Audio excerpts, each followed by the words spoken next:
Hello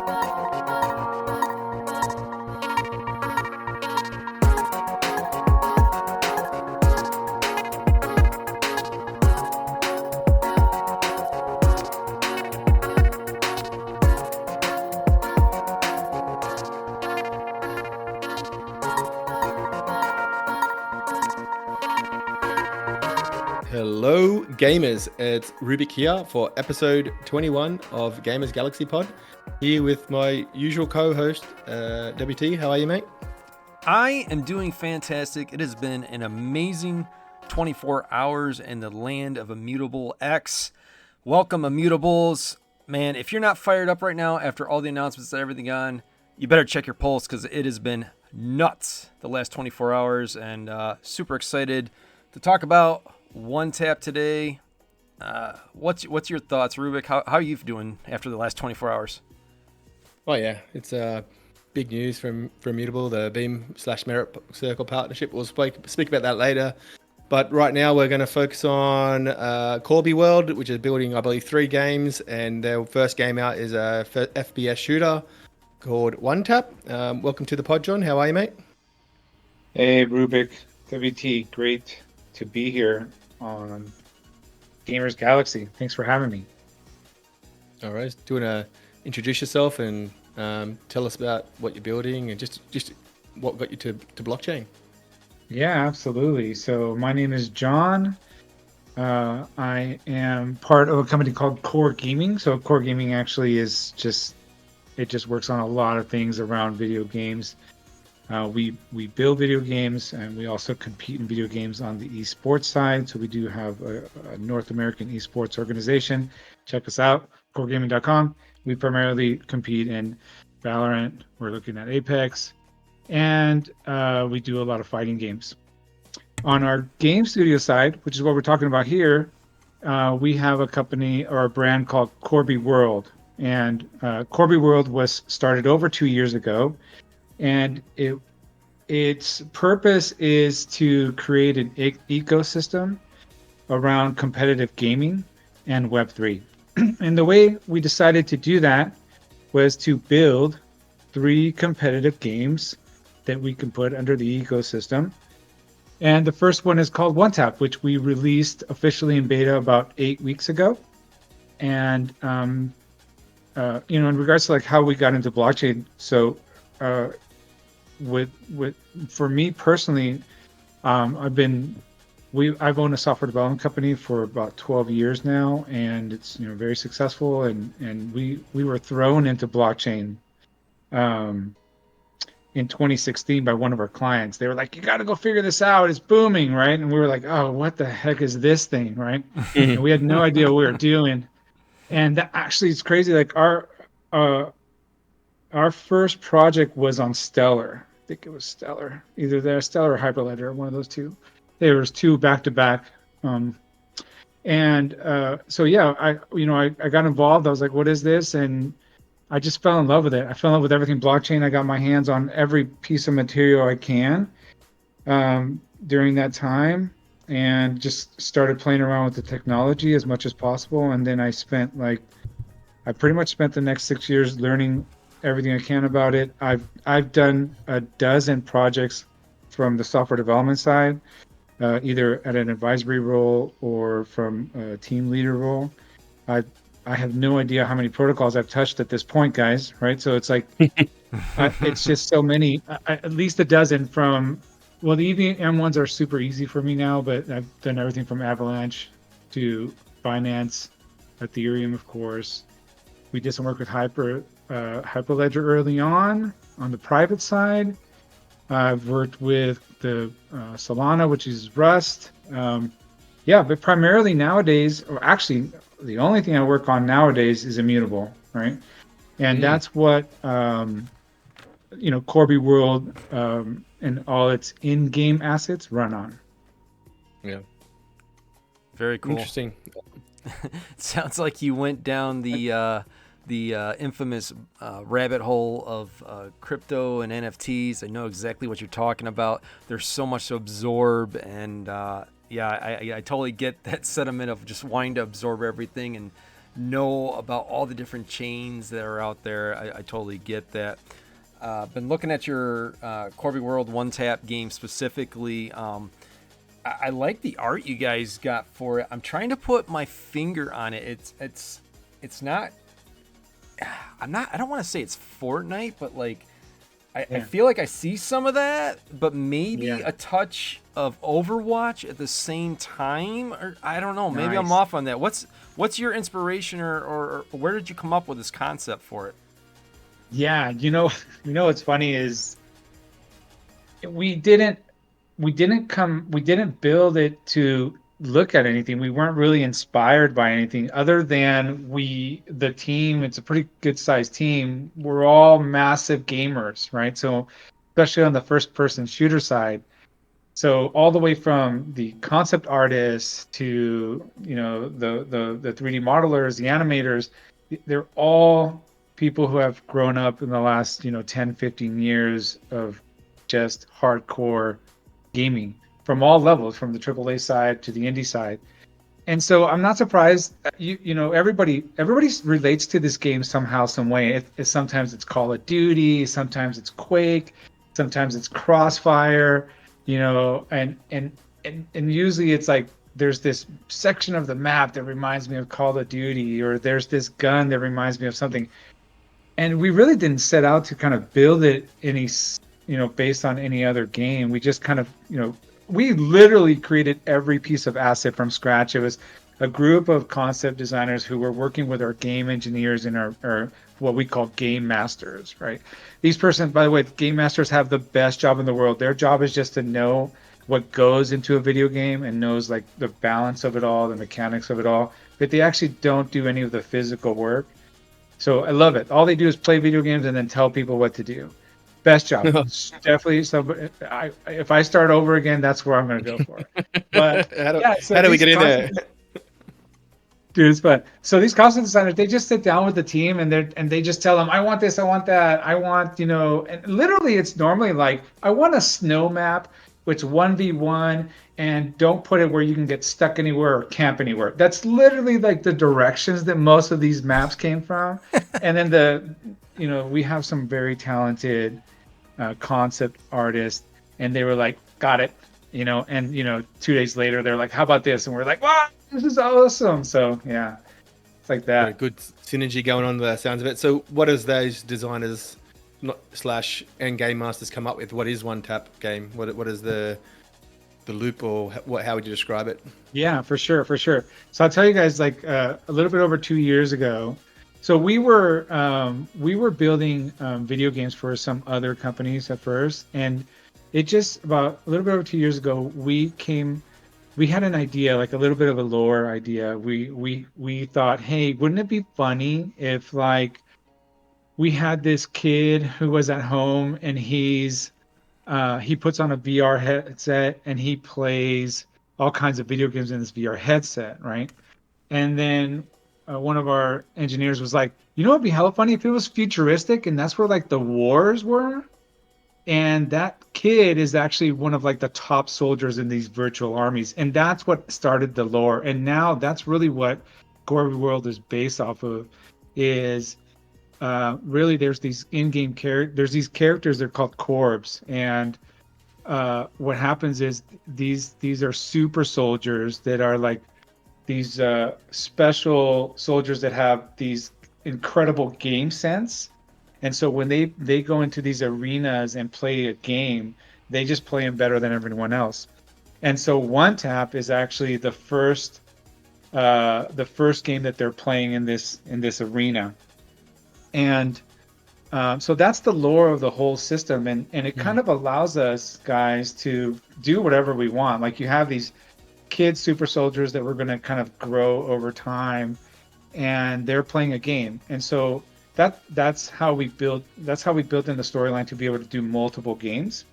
And these multiple games are always kind of like these kids 1v1ing each other, or we might have a couple duo games in the future. Anyways, and so in the one tap game itself, the game loop is really simple, right? So you queue into a round, and then you're either earning points either by killing your opponent or killing a bot, or living, right, in one of the game modes. And then it ends in 3 minutes, and then you queue into the next round. And right now, the way we have it is the first person that wins 3 rounds, wins the match. And that's the game loop. Just you're going into these rounds, you're fighting as at the FPS level, and then you're winning the round, going right back in, winning the round, going back in. And I'll tell you guys, like, the key term here is first to 3, right?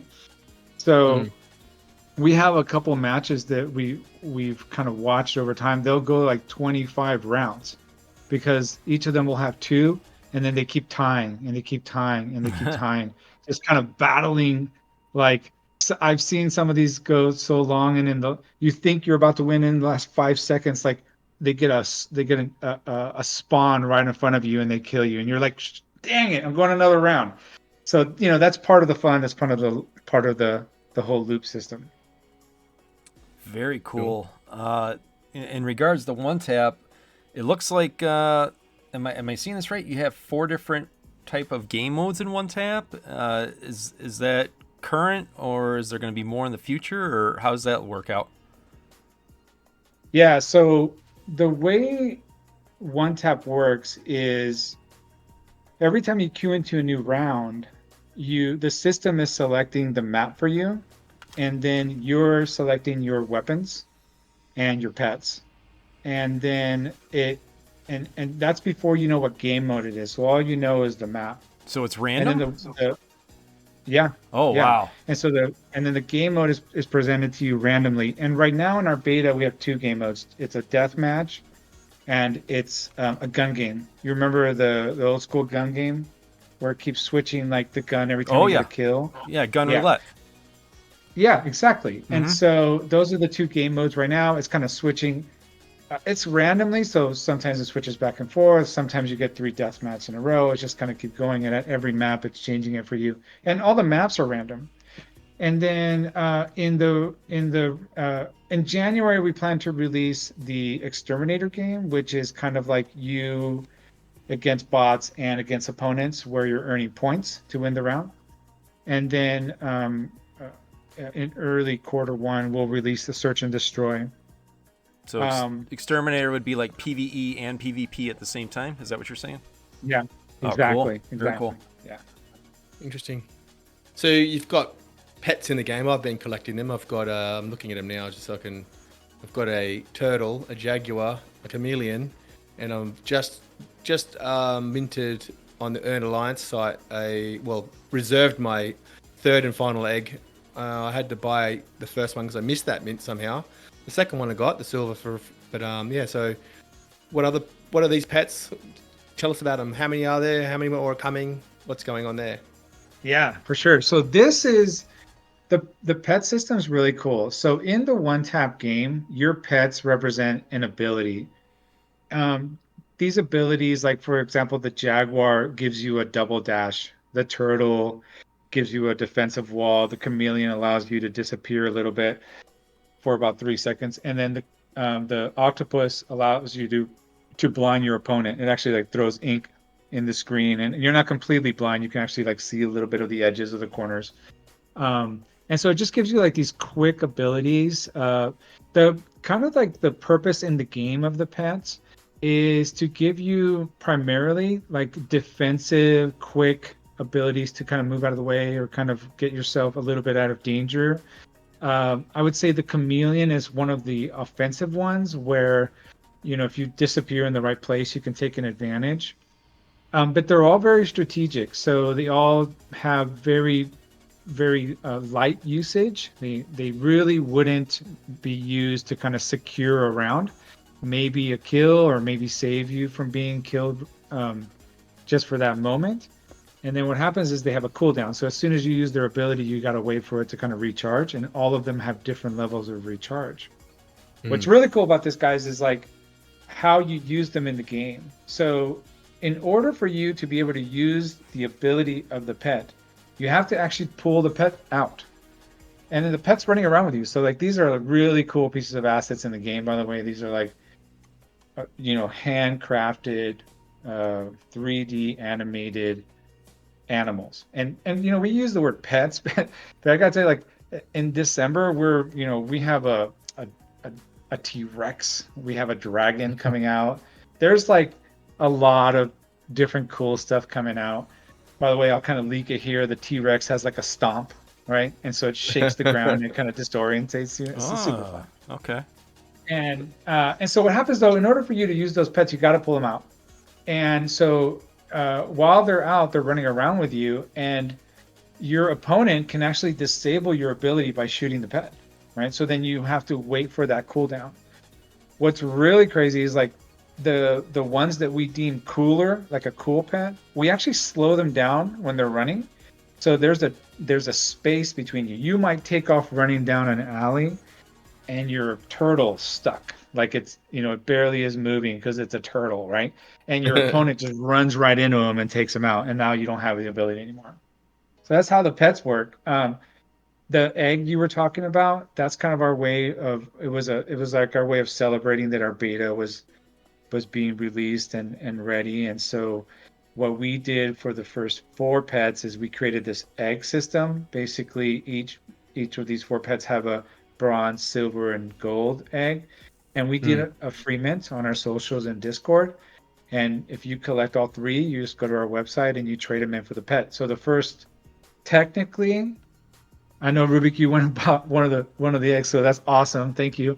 But technically, if you were able to get your hands on all 3 pets, you turn in all the 3 eggs. You turn in those eggs for a free pet, right? Yeah, you So burn the that's 3 kind of eggs. like our way to introduce it. Sorry? Yeah, you burn the 3 eggs, so they're out of circulation forever, and Yep. it Exactly. turns into the pet and mints the pet for you. So yeah, I've got most of them for free, but sometimes I missed them for whatever reason, or it was something was going. One time it was like something was bugged or something, and I was like, you know what, it was a really cheap one on the market. I just went and bought it. So but the actual pets are a little bit more expensive to buy than the eggs. So yeah, I'm glad I got the eggs to create them. We're doing the last of these promotional eggs, and so you will have to buy them after now, right? But they're like 10 cents. There's people that have them out there for like 30 cents, and you can buy all 3 eggs right now. I think it was under $5 the last time I looked, which is not bad. Mm-hmm. Yeah, it's not bad. And we're still growing. We just released the beta, so it's understandable that these aren't like super high value stuff yet. So I say, everybody who's listening, go get your pet, go get your 3 eggs, spend the $5, buy a bunch, and hang out, right? Hang out and wait for the game to explode, and then you'll let me know if that worked out for you. Okay, I got a couple questions around these NFTs, these pets. They sound like buffs. I absolutely love pets in games. It's one of my all-time favorite things to go after. Can the pets be targeted in the matches, or are they immortal? No. That's an actual mechanic in the game, is that you want to kill those pets. You want to disable that ability, right? And you just said that it's temporary, the disable, so that if you kill No, like the turtle, it just it runs resets the it. normal cooldown. So once you disable them, it'll go down their normal cooldown. No, what's their health bar like? Are they easy to kill, or is it take a little bit, or how does that work? You know what? It all depends on what that game master came for. It they all have different health. They all like the turtle is harder to kill than the jaguar. Oh, makes sense. Yeah, all right. You're getting it. You're getting where we're going with this. It's this work for us, right? For those of us who've been gaming for a long time, and we game in the screen and online. We also, some of us game outside of it with collections, right? So I'll just bring up the easy stuff, like Pokemon. Some of us collected Pokemon cards, and we played the games like on our devices. And that's what we're going for. I think that's one of the huge benefits that we can bring to gaming with Web3 is having these in the game and out of the game relationships with these games. Right. And I think these pets give us the ability to do that. Because check this out, like The jaguars, there's only 600 jaguars. That's it. That's all there's ever going to be. The turtles, only 800 turtles. That's it. When one tap has a million players playing this game, there's still only going to be 600 jaguars, right? And if people find that piece of asset to be useful in the game, or they like the artistry outside of the game, or they like its rarities or its different attributes, it may have value for some people in the future. And that's kind of what we're hoping. It's kind of like that relationship that you have. Like, I gotta have this jaguar. I saw someone playing it against me and it was so cool. I'm gonna go buy one right now, add it to my collection, right? That's kind of what we're thinking about it. Interesting. Being an esports organization, is this game designed for esports eventually, potentially, or what's the thought around that? Yeah, the ecosystem is pledged to be a competitive gaming ecosystem. So all the 3 games that we're designing, really have those basic values. And I'll tell you, like, the basic values is it has to be a game that can end within a decent amount of time. I'd say 45 minutes. You're teetering, right? And then and it has to be an ultimate winner. It has to be something that somebody is for sure a winner. You can't be just roaming around a world forever and doing missions. And that's how we kind of perceive in our ecosystem what a competitive game is. And so, yeah, everything we do, it seems like we tend to kind of lean towards the esports side. And we'd love to be an esports game one day. What we're doing is we're running things like tournaments, and we're inviting people to 1v1 on streams, and we invite our fans to play against our content creators, and whether it's on TikTok or Twitch. And it's fun, it's very competitive, but I think the fans have to decide whether it becomes an esports game or not. And so that's kind of where we'll leave it at. And it's up to our ecosystem to really kind of, once the fans say, yes, we are going to practice every day, and we're going to build an entire, a franchise or some sort of system of organization around it, that's when you'll know, okay, Core Gaming built a good competitive game, and now people are competing on it, and it's not just about having a good time. It's also about winning. It's also about earning. It's also about making it a part of your everyday life, similar to games like Call of Duty, Valorant, Fortnite, Dota, Rocket League, Apex. Those are games that they were, the fans have decided that they're going to spend a lifetime trying to become a master at that game, right? Yeah, I only spent 11,500 hours myself on Dota, and I went from a bit above average right at the start of me playing it over a 10-year period, and became Harry Herald, which was the absolute lowest ranking. So that's when I quit. Actually, going to throw a curveball at you, which Okay. I'm not sure. Like, my concern with what you've described with the pets, with just 600. What happens if there is 5 million players or 10 million players, and you want to run an esports competition, but there's only 600 Jaguars, and it becomes overpowered, and pretty much everyone wants to use it?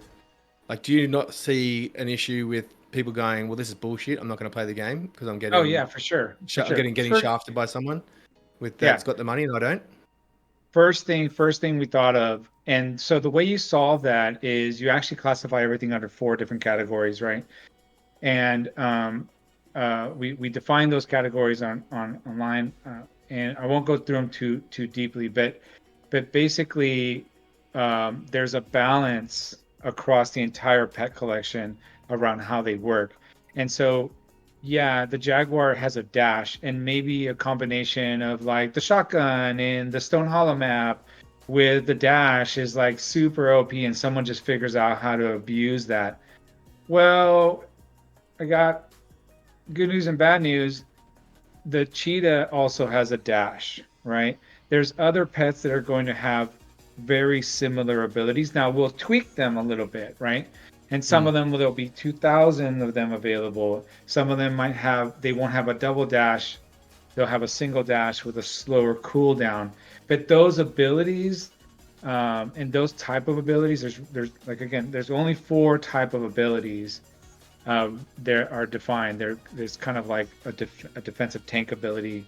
There's I have to pull them up on the website in order to tell you guys exactly what it is. But there's a balance to the game that we're doing, and so over the course of the next 3 or 4 years, as we release, 2,000 some pets, which kind of puts about 2 million plus pets into the space, it'll definitely make it a very balanced kind of system. And it won't matter if you have, and actually I challenge people to kind of find that to be a problem, because what I think is going to end up happening is some people will just be good with certain style pets, and some people will be good with other style pets, and they will find a way to counter each other. They will find a way to balance it.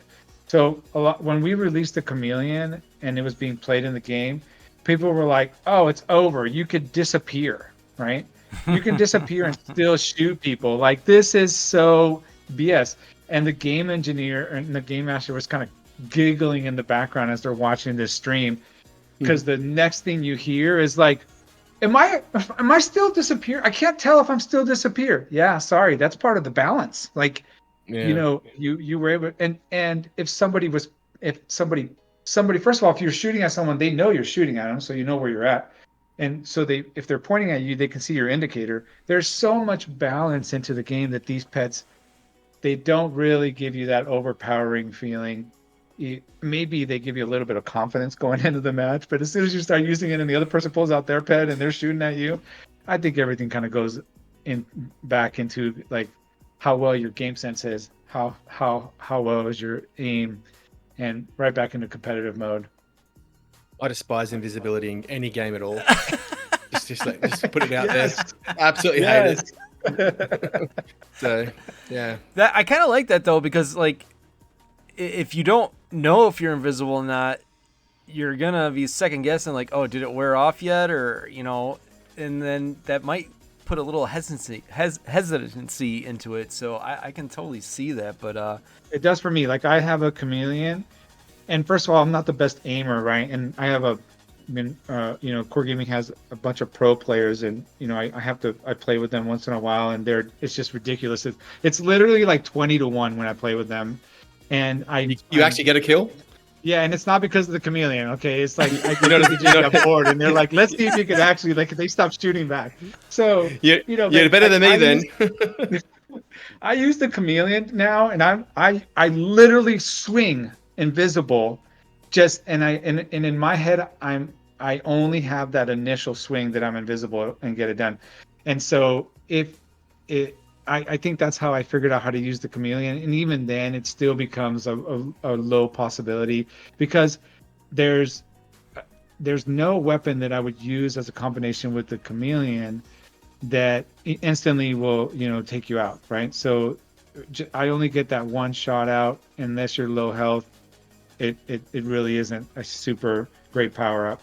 Like, you're not going to be 100 yards away with the sniper and you're invisible. Like, who cares at that point? Like, you've got the sniper. So yeah, it's kind of like a balance.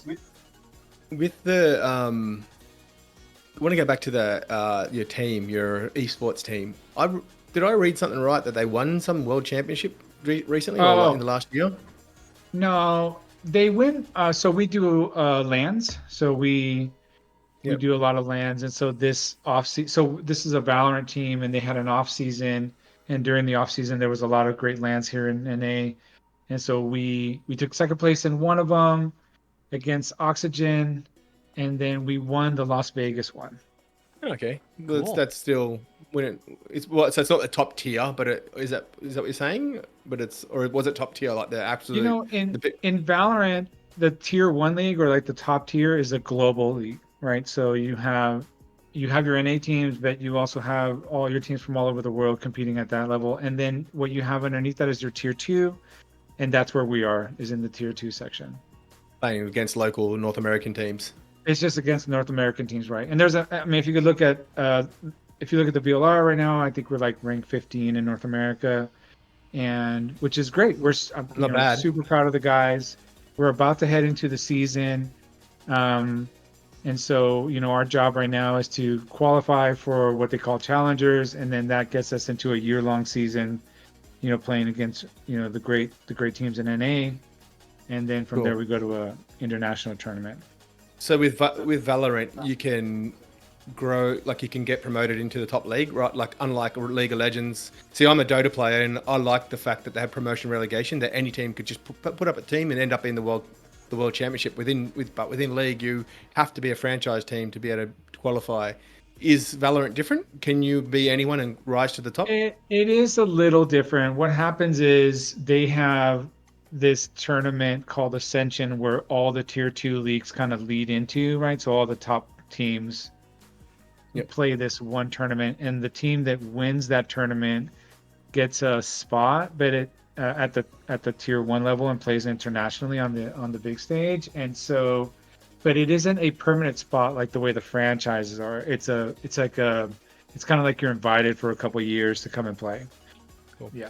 Oh well, that's good luck with that with your team there on that side of things as well. It's a interesting mix that you'll have them to promote the game as well. I'm sure that there'll be opportunities for them to show off, stream and show off one tap once it's in more of an open game. Is that right? Oh yeah, absolutely. I mean, our team and everyone really on the esports side is a huge supporter of what we do in Qorbi World and One Tap. And so you catch them streaming them. I mean, I've seen someone streaming our One Tap game at least once a week, right? They'll probably jump on and do, a 2-3 hour session of Valorant. And like halfway through, they're like, I'm going to go play a little One Tap. Who wants to play with me, to their audience. And then they play for like 20, 30 minutes, and then they're back to Valorant.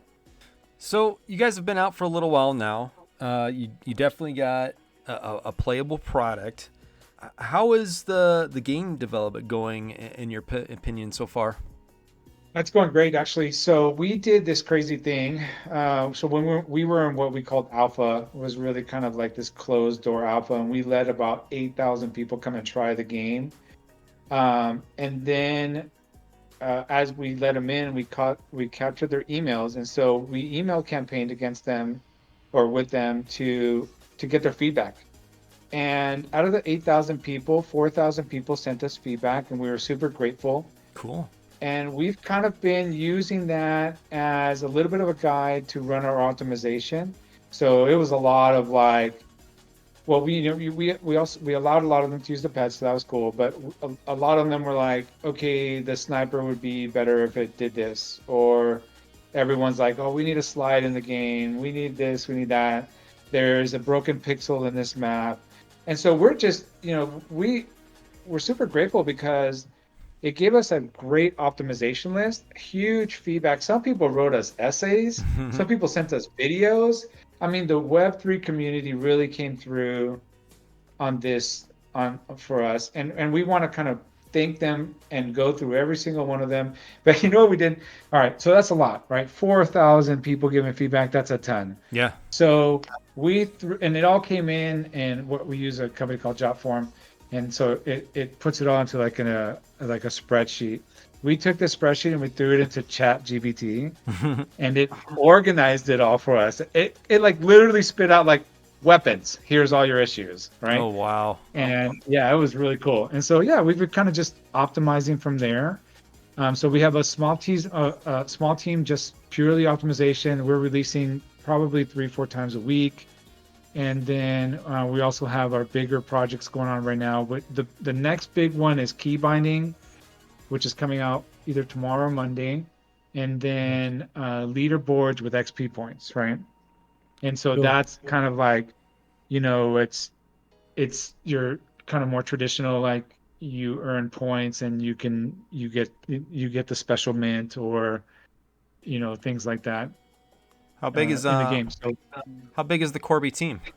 well, company-wide, there's about 50 people on nice. On the game development. I think it's 22 right now. Okay. And then we have 3 testers. Cool.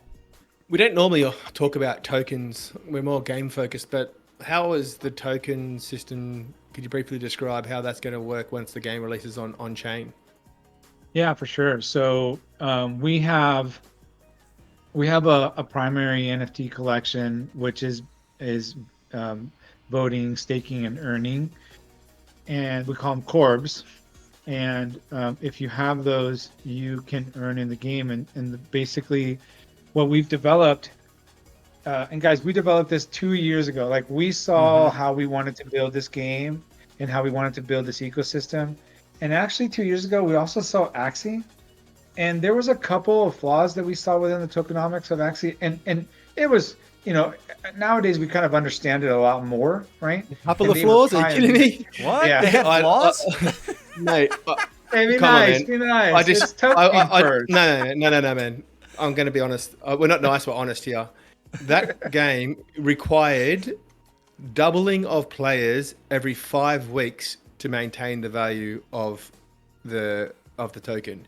It was the world's largest unprosecuted Ponzi scheme. Sorry, mate. That's the way to describe it. Carry on. We need to put a yeah. disclaimer out before guests get here that like, if you bring up Axie, you're going to unleash the Rubik. That's great. Okay, cool. No. So, like I said, we've tried to learn as much as we can. And so what we did is we developed something we call skill to earn, or skill based earning. And we think, okay, that we've developed something that semi mirrors what a path to pro in esports might look like, right? In regards to your earning values. So it's very basic, very simple, guys. Here's how it works. We have a leaderboard in the game, and if you're ranking within the leaderboards, it determines how your earning is going. It's like a multiplier. Yeah. So And skill based. what you have to do is you have to win to earn, and it's a little bit simpler than that. So for every round you win, you earn. For every match you win, you earn more. For the higher up you go into the leaderboards, you get a little multiplier behind it, and that's kind of the system we've developed. How do you defend against cheating for bots, aim bots, and things like that? Is there a way? Have you thought about that as well? Yeah, we put a lot of thought into it. It's kind of layered. Like, first of all, you have to have the first thing you got to kind of think about in cheating is at the game level. So your network techniques on how you're managing, like how the game registers different things within the game, is your first layer, right? So this is your traditional anti-cheat mechanisms. Yep. At the blockchain level, we're putting some things like, one of the things that we're doing is like we're doing what's called a pledging mechanism. So your Corb is kind of staked, right? So you can't really kind of willy-nilly move it around too much. And if you do, it's going to be smart contract based. And then we're monitoring things, and we're slightly delaying things on the deliverables of the earning, just so we can have a moment if somebody is doing something wrong, we have a moment to try to catch it. But guys, like, this is going to be an endless battle for us. We're a video game, and video games are software, and so Cat and mouse. yeah. But if you've got their NFT that they need to have, and there's a risk of losing that value as well, that could be another deterrent as well, I guess. Yeah, we're hoping that they're not on the honor system. Like, it's kind of like a little bit of a check and balance, but again, the next vulnerability, the next hole, it's unknown, and so we'll catch it when it happens. At least on the mechanisms of earning and how the token is managed, that's not going to be affected by if people try to cheat in the game. But yeah, I guess. Oh, one of the things we did do was we did put a cap on your daily earning. It's another balance, right? Yeah, there you go. Like, yeah. So first of all, it's almost like, if you're hitting your caps regularly, we're probably going to come visit you. We're going to be like, who the hell are you? Like, you're playing way too much. Like, do you sleep, right? And then if they are hitting those caps, it's probably because they're part of the lending system and there's multiple people a part of it. And even then, they won't be able to kind of run away with it. So it's these techniques are kind of already been proven, and we've seen them being implemented here and there. And so we're just kind of taking them using them for ourselves where it makes sense. That's pretty cool. I'm thinking about some stuff that I heard Robbie Ferguson say today. He was talking about the passport and how I don't know all the details yet and how they're going to construct it, but they're going to have it set up to where they're going to be able to see certain profiles that are using the passports via their past activity. And he didn't say anything specifically, but they'll be able to tell if they're real people or not. And when they get the amount of people corralled into this basically database of like, okay, we have definitely pinpointed that these are real players, they're not bots, they have possibly good habits, they're going to be collecting those over time to have in the IMX ecosystem. So that might be something that fulfills and solves a lot of the problems with what we were just talking about with potential bots and stuff like that. So that being all said, I know you guys were on another chain or looking at other chains or something like that at one point, but you eventually came to Immutable. What was your reasoning and decisions for coming to Immutable? Yeah, no, for sure. It's I've been an early Immutable supporter.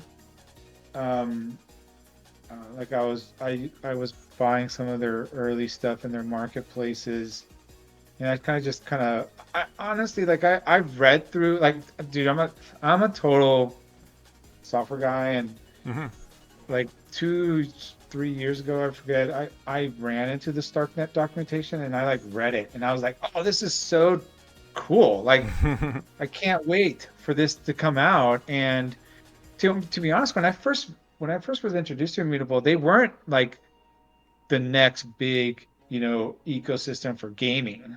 They were just like this L2, just kind of getting started, figuring things out, and I still liked them. I still liked what they were doing. And there's a couple. There's the easy answer is that they're free, they're fast, right? Yeah, I've actually worked with them directly. We're an official partner. They've shown us so much love, and they're pretty good to work with. Like, I get it that they're growing and growing, and I also get it that we're not a huge, like, game studio, but they still show us a lot of love and they still show a lot of support. And I'll tell you, if I That's had to cool. choose again, it would still be them, and it would be because, and look, you're talking to a guy who's touched 12 other, chains, right? But when you're looking at how you're making these decisions from the software side, it's like ease of use. Like we don't really look at it from like simple tools. We look at it from like super complex tools. How are we going to be doing dynamic minting, or changing metadata if it's needed. Like, so we have some dynamic NFTs, and so there's like these complex things in gaming that we had to make sure we solved. And we sat down with Immutable and we asked them all this stuff, and and they just answered for us, and they did the right thing. I'll tell you guys, and I don't want to bash anybody, but we were early on somewhere else, and we didn't get that love. We didn't even get the love on the support side, even though their system was also had great tools. At the end of the day, we chose to move because Immutable just kind of seemed like that company that cared more about projects like ours. And then they were free. Like, none of our customers have to ever pay gas, which is kind of cool, right? That sounds like Paul Barron. That sounds like Paul Barron's favorite chain that you're talking about right there. Anyway, everyone who knows me will know what that is referring to, without throwing you under the bus. So sorry to cut you off here, but we're really running out of time. I've got a hard stop in 10 minutes, so we've got to get onto the 10 questions right now. We can't miss that. Do you want to? You can take that away with us for us? Yeah, real quick. I'm really glad to hear what you said. We've been hearing that common theme about the customer support, and we think it's a big deal. And we're glad to hear that even not a super small studio, but maybe a mediocre studio is still getting that customer support. So I'm really glad to hear that. So these 10 questions, it's I'll ask you a question. Just give us your best one-word answer, and we'll do this in 60 seconds. And if you don't know, just say pass, and I'll move on to the next one. You ready to go? Ready. Okay. All right.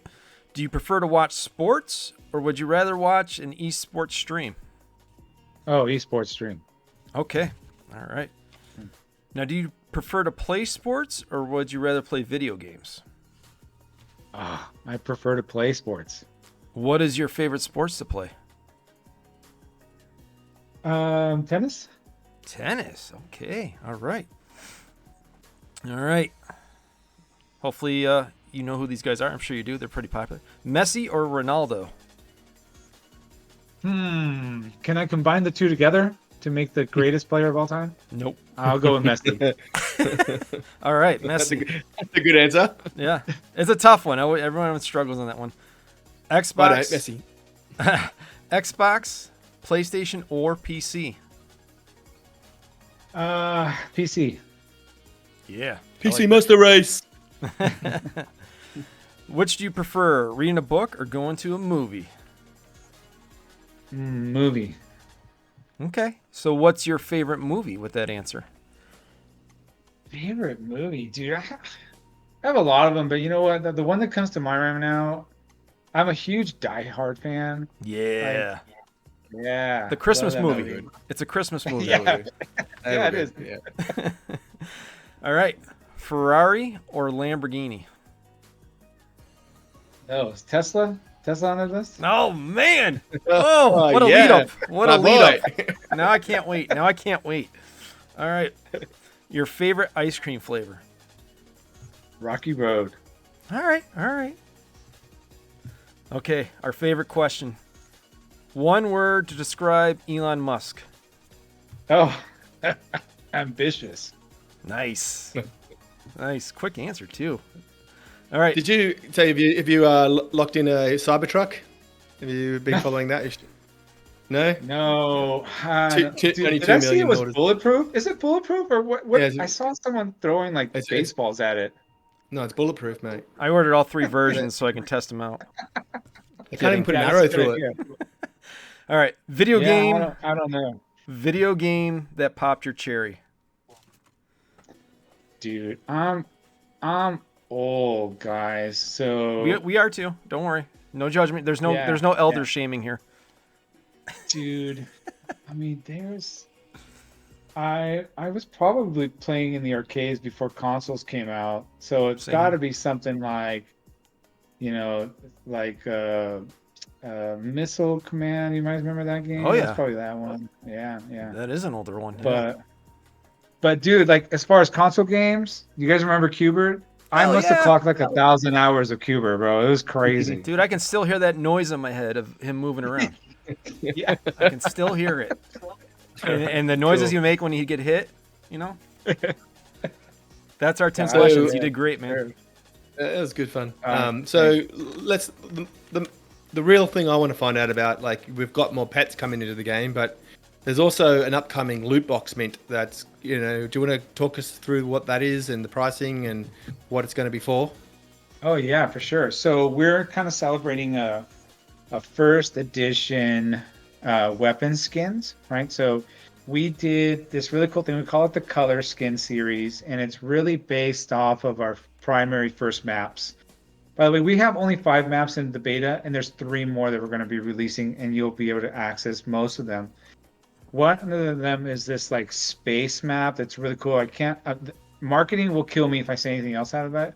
But with this loot box mint that is like the first edition loot box, you're going to get exclusive access to this space map, right?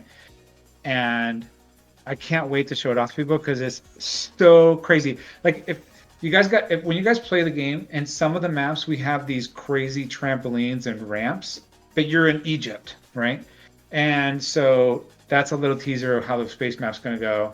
It's insane 1v1 FPS game style.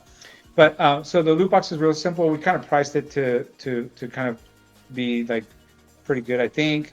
I'd love the feedback, but we're just selling them at $10 a piece, and we set up kind of traditional rarity levels, and they're really based on these 5 first primary maps that are currently in the game. So the color series that we're using in them are based on that, and then we have one of the rarities is called primals, which is like like hand like you'll see the crazy detail that really represents the individual maps.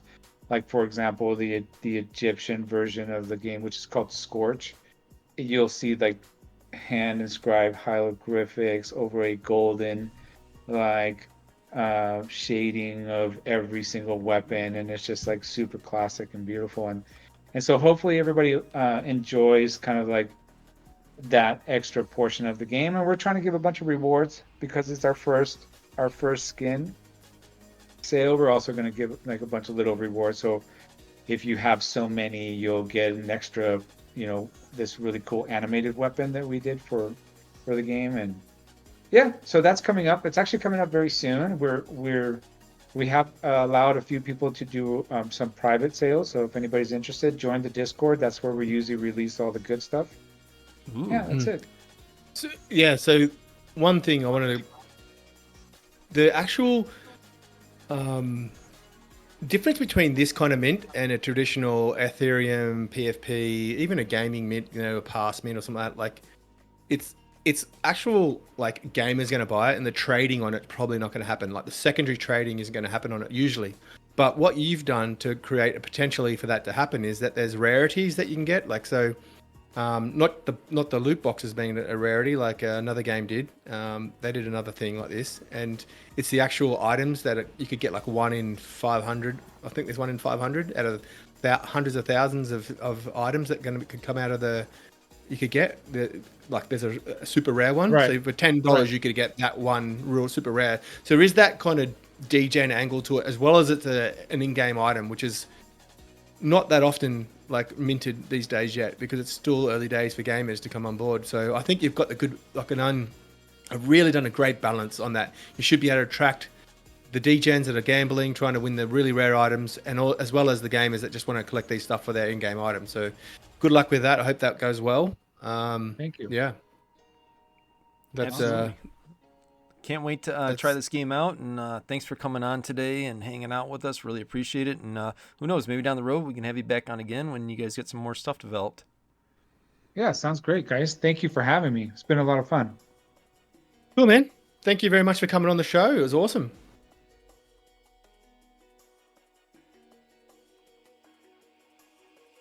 All right, that was Qorbi World with John. The guy was an absolute gem. You can tell he's been in this space for a while, working on this project, Qorbi World. Again, I don't know if we mentioned it before, 33,000 people following it on X. Some decent numbers there. Man, another game, first-person shooter, I think is designated as. Definitely got some potential there with this. Rubik, what'd you think about all that we just digested with him? Yeah, another good communicator, wasn't it? We've had a couple of engaging communicators in a row, which is always nice to keep the pod a little bit interesting for people. Hopefully they found it interesting. The game, I wasn't really aware of too much about the game. You know me, I'm not a big FPS shooter fan. Like, I'm just not good at them. That's why I'm not. I like the games, but I get a bit bored of them too. Like, just push the crosshair over someone and pull the trigger. Like, I like a little bit of strategy in my games, and I was happy to hear that there's a strategical element to this game. With the pets, and I've been collecting the pets just because I'm a collector and they're really cheap. So I've been getting them all. But the next one that's coming out, it's a dog and it's $55 US. So I don't know. I'm not sure if I'm going to buy that one with being FPS. I'm not sure I'm going to get too much time to play the game. But yeah, Web 2 background, see the value in giving back to players, like the economy. Looks they got the thing is they got an esports organization that does quite well. And I saw a couple since that interview, which because we're not there's a few, obviously a bit of delay between that interview and this and recording now, and I've seen a few of their players tweeting about the game, and I started to notice that there's a lot of momentum for the game outside of crypto Twitter. So the crypto Twitter don't know nothing about it, but their player base are people outside of the circles that I see on Twitter. So yeah, I'd be interested to see if we can put the two together and They're big in LATAM as well, in the South American regions. So they've got a sale coming up. They've just if you go to their site, you can get 70% off just quickly. Like by the time you're reading this, it might be finished, but you're listening to this, it might be finished. But if you get in quick, 70% off if you buy 5 loot boxes, which means that's going to be like that'll be $50. So you're literally going to be paying $20 sort of thing for. My maths is terrible, but around about $20 for 5 loot boxes, which is a pretty good deal. Cool. Yeah, very cool. They got some big aspirations, and they kind of, man, I kind of like got the feeling they were trying to make 3 games in one, kind of pulling from that Pokemon genre sort of thing by having pets. Not quite the same, but tying it into the first-person shooter and the whole pet dynamic. So I'm interested to see where they go. That they definitely got some work still to do, and I think it's a little bit out before they get a close to finished product, so to speak. Yeah, and they got another 2 games coming as well, so that's another thing. I didn't know that. So right, we didn't go into it, but yeah. So they're focusing on the FPS world first, and the pets is the dynamic. I like that idea that part of the risk of using, instead of just having an ability like push E to use, you got to unleash your pet to have the ability available, and then the enemy can shoot the pet to stop you from being able to use it for a cooldown session. But that's a really unique idea. I've never, have you ever heard of a game where you can shoot someone's abilities and stop them from using it? So no, but I know the concept. It's basically like a buff, and there's I've played games before, not FPSs, where you can remove a buff. They call it purging. So yeah, it's a cool tactic to implement into FPS, and yeah, I'm curious to see where this goes down the road. Yeah, and another thing I was a bit off air, I believe, is that they're building Passport into it. So I actually got some customer service before our interview, and that's how I started to line up the interview with him, and just to show them through how much troubles I was having getting this wallet going, and I said, look, yeah, it's great, all the features, but it's just so much learning to learn how to do it all and to understand it all. Passport, bang. You'd be absolutely crazy not to use it. If you've got only 2,000 NFTs that are not on Immutable, every single other NFT is going to be on Immutable. Why would you not have my Passport? And so he clarified with us at the end that they've had a chat since that and are actually going to incorporate Passport. Good. So am I an influencer now? Yeah, I think you are. Yeah. And it's funny that you say that, because I've tried on 2 different occasions to go play their game so I get a good feel for it, because I haven't been able to yet. And I actually found a bug. I just found out this morning. He messaged me back, oh, you found a bug. My login process, I didn't have enough characters in my profile name, and it bugged, and I couldn't go play because of that. So yeah, get that passport and make it onboarding easier, because I couldn't even get in. Yeah. No, he's a good guy. I enjoyed the chat. Enjoy just real decent human being in this for the right reason. That's what I like. Like they're not here to grift. They've got no token yet. Like it's just create a great game, focus on that, and then build an economy that pays back to players. And if they do it well, they'll make money out of it. And that's the way they're looking at it. I like it. Everyone should support it. One Tap by Qorbi World. Yep. We'll put it in the show notes. The link to their what you call it, the X socials. and their socials and all that stuff. Yeah, very good conversation with John. I appreciate him coming on, and it was a good conversation. And who knows? Well, maybe we'll have him back on again when they get some more stuff going. Yeah. So we should move on to a lot of news. Lot of news. My gosh. What a week. Like 4 days ago, I was like, yeah, we'll have some stuff to talk about. Now it's like I feel like we have too much. And boy, you dropped this one on me last night or the day before or whatever. And buckle in, people. It's going to be a long one. This is, I'm going to let you start it off. But, man, I think is it Exverse we're going to talk about first? Yeah. Yeah, wow. Exverse. Wow. It was announced just yesterday, wasn't it? And they announced for Immutable? Both Immutable announced it, and they announced it as well. So this is a real announcement. It's an Unreal Engine 5.2 by the looks of it. It's like what that real sexy graphics, like AAA graphics. Mm-hmm. Although with that premise that I often say that we all look the same because of an Unreal Engine 5.2. You know what I mean? Like it's got a little bit of that 5.2 feel, so it looks familiar to other 5.2 games like Star Atlas and Lusa, and a couple other Citizen Conflict. They all have that similar kind of look to it because they're just using the Unreal Engine 5 engine. And that's why we're getting so many games all of a sudden, because Unreal Engine 5 is making it so easy to make games compared to what it used to be. Okay. It's still not easy. Don't get me wrong. It's still not easy, but it's not like the length of time to build things. They've got heaps of pre-packaged stuff, so that you don't have to rebuild your own code and spend hours. 5 devs for a year building it. So you just install a library and it works. It doesn't take away from the graphics. If you've seen the pictures of the game, it looks amazing, like awesome, AAA quality graphics. What did you think? Yeah, I'm shocked. It's only 27,000 followers on their Twitter right now, and I didn't have much time to dig on this, but what little time I did, obviously the graphics, the gameplay is there's so much I can say about it. You can get in a vehicle that you can drive around vehicles. I've seen. You can do hand-to-hand combat.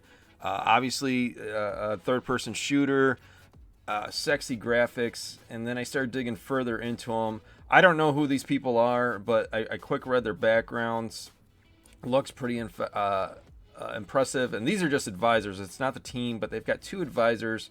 One's got like a huge telecommunications background with media for since 2004, and then they got another guy who was a head of publishing at the Sandbox, which we know about the Sandbox game, absolutely huge. Yeah, I wish I had more time to dig more into this one before this cast, because this one, holy smokes, this looks pretty legit. Just like within 15 minutes of looking at it, they have a dual token going on, one in-game token, one governance token. Very impressive. So it's, they've got a social aspect, they've got a PvE aspect, and that PvE is raiding or solo play. So get with friends and raid bosses. People, players versus the environment, and then there's a PvP one as well, where you're versing other real people. And then there's also the create aspect. So you can buy land or planets, and just like the Sandbox can create your own games on it that people can come and play on. So it's kind of like a Sandboxy style game as well. It's huge. This is not a small effort. This is a massive win for Immutable. It's another reason why Immutable's tokens are going up and why Ronin fans are losing their minds. We should look into, looks like they got ambassador program coming out anytime, or maybe it's out right now, and marketing campaign at the end of this year, which I haven't seen anything about them yet besides what you just popped up to me. Mate, I've never seen them as well. Maybe why? If you look at their partners, they were out of all their partners, they're partnered with Near blockchain. Yeah. And so maybe they're at the point where they're ready to go live, and Near's not nearly ready for games. Nice pun. Yeah.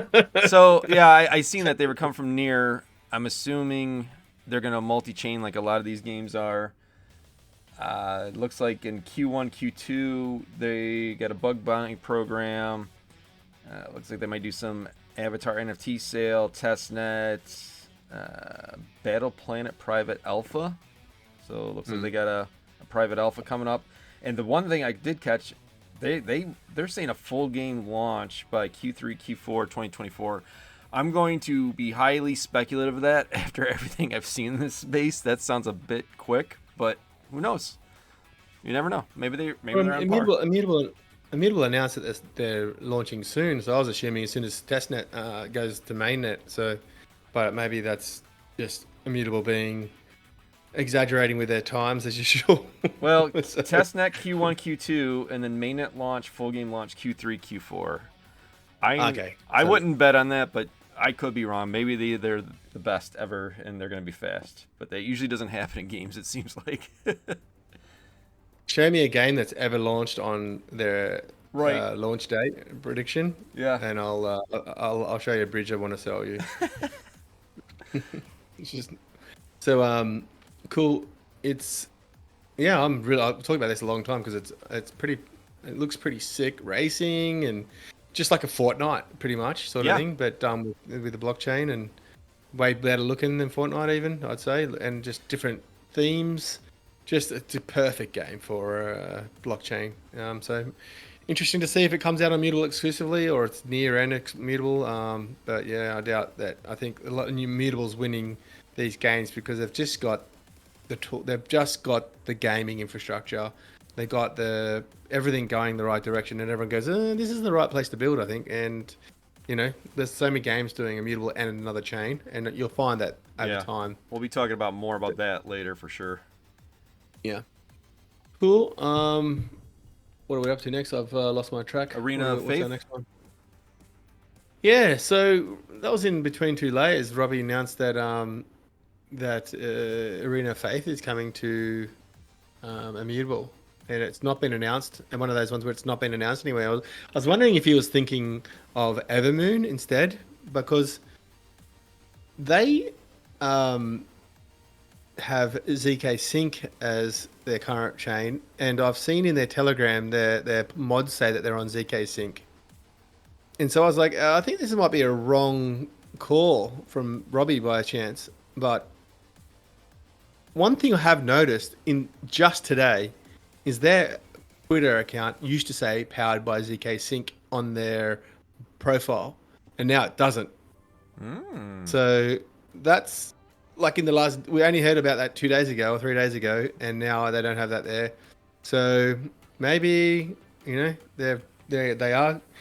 Robbie was pretty adamant about it, like, and talked about the game and how excited he is for it. It sounds like he knows that it's coming to Immutable. So, like, as in, I was, you know what I mean? I was very confused because of his message sounded very strong that it's coming, but then there's no official message. They're already on ZK Sync, and Pudgy Penguins just got announced on ZK Sync, and so I was like, I think you got this one wrong. But now that message, now with that ZK Sync being removed, I'm like, okay, maybe he is right. Let's see what happens. What do you think? It's a very good catch. That's a real good catch. 47,000 followers. It's on Unity. I was able to go and play this. Easy to download the app. I went and played it several times. It's a MOBA. Mobile? Yep. Yeah. Mobile? Yeah. Yeah, on mobile. I was able to play it, the MOBA, on mobile. Looks like you're going to be able to do it on PC also, so they're able to cross-platform, which is pretty nice. They're very esports centered. That's the main demographic they're going after. It makes sense with the MOBA.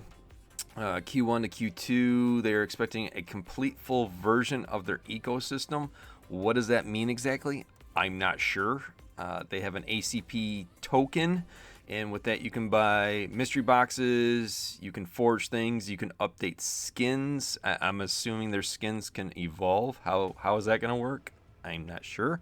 And you can also get other rights related actions. I'm assuming like emotes or little dances or something like that. I'm not sure what you can do with that, but that's what you can buy with their token. I enjoyed playing it. I've played MOBAs before. I'm not going to say it's the best MOBA I've ever played, but it's definitely workable. It looks good. It seems to function well considering it's not a full launch. Yeah. Okay. It's good that you've gone further research than me. I just did all the surface knowledge stuff. But yeah, hopefully it gets announced officially, and it's right that it is coming to Immutable. If not, then maybe it's worthwhile playing on ZK Sync. ZK Sync and Immutable probably be interoperable in the future, especially not fully interoperable, but like all the contracts and stuff. They're both ZK Sync is building a Type 1 zero knowledge proof, so it's one of the 5 that are working together to create an omni-chain kind of layer for provers and then for interoperability going forward to make sure Ethereum stays the number 1 chain. And bring those costs of transactions right down. I have to pick your brain off cast. What the heck is omni-chain? I keep seeing that recently, and I'm like, what does that mean? So I'm going to have to pick your brain after cast. So there is an omni-chain now that links like Ethereum chains, but it's not. It's its own blockchain. It's like you've got to buy into that system and it's kind of like not the same as what zero knowledge Right. ones are doing. It's not equivalent to Ethereum. You know, there's probably going to be lots of problems with the integrations where Polygon, Tyco, ZK Sync, Scroll, I think the other ones, I don't know, Yeah. whatever. We'll have to talk about that later. There's another one Anyway, that's doing that. And we'll talk about that one later. those five together are going for ETH equivalency, so that if you can if you build something for ETH and you go, I don't want to pay $70 transactions anymore, you can just deploy it onto one of those five, and they'll all work without having to actually change anything at all. So that's the Omni layer. They're just one layer of zero knowledges that are this equivalent level. Gotcha. And that's why I was backing him, even went harder on Immutable when they announced Polygon. I was like, okay, this is the right move because it's the future. Anyway, Arena of Faith, give it a go, guys. And that 47,000 is like pretty organic, like real people.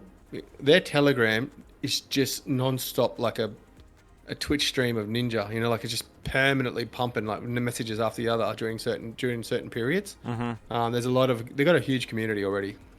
Yeah. I'd be surprised if they don't have 20,000 players like playing the game at the moment. Yeah, I was able to load a game fast too. Did not have to wait long. That was another thing I noticed. It was like maybe a minute to get 10 people into play. Minute tops, maybe less. So that's a good sign to see that. Cool.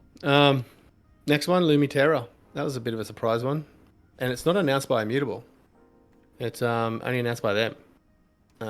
Well, I haven't noticed if Immutable retweeted them or anything yet, but their message was we're on Immutable, building on Immutable. So again, another unofficial bringing the alpha to you, but it's not really alpha because they tweeted it. But it's got a lot of Chinese symbols. I think it must be a Chinese developed game. I think it's either Chinese or Japanese. I'm sorry for my Asia. what it is. My cultural, butchering if I got those symbols wrong. They look the same to me. Right. So yeah, that's but Japanese and Chinese kind of like look the most similar if you ask me. So it's either one of them two. Probably Japanese. Should have probably looked that up. Yeah. It's a lot of info. Yeah, but anyway, so that's a little adventure game. It's got a huge community as well. Only 18.5 followers on Twitter, but I'd say that if it's Chinese, they're probably on Weibo as well, and lots of symbols. Like they're got lots of engagement. Like so, their numbers are pretty organic. Like they get big views on their posts. So yeah.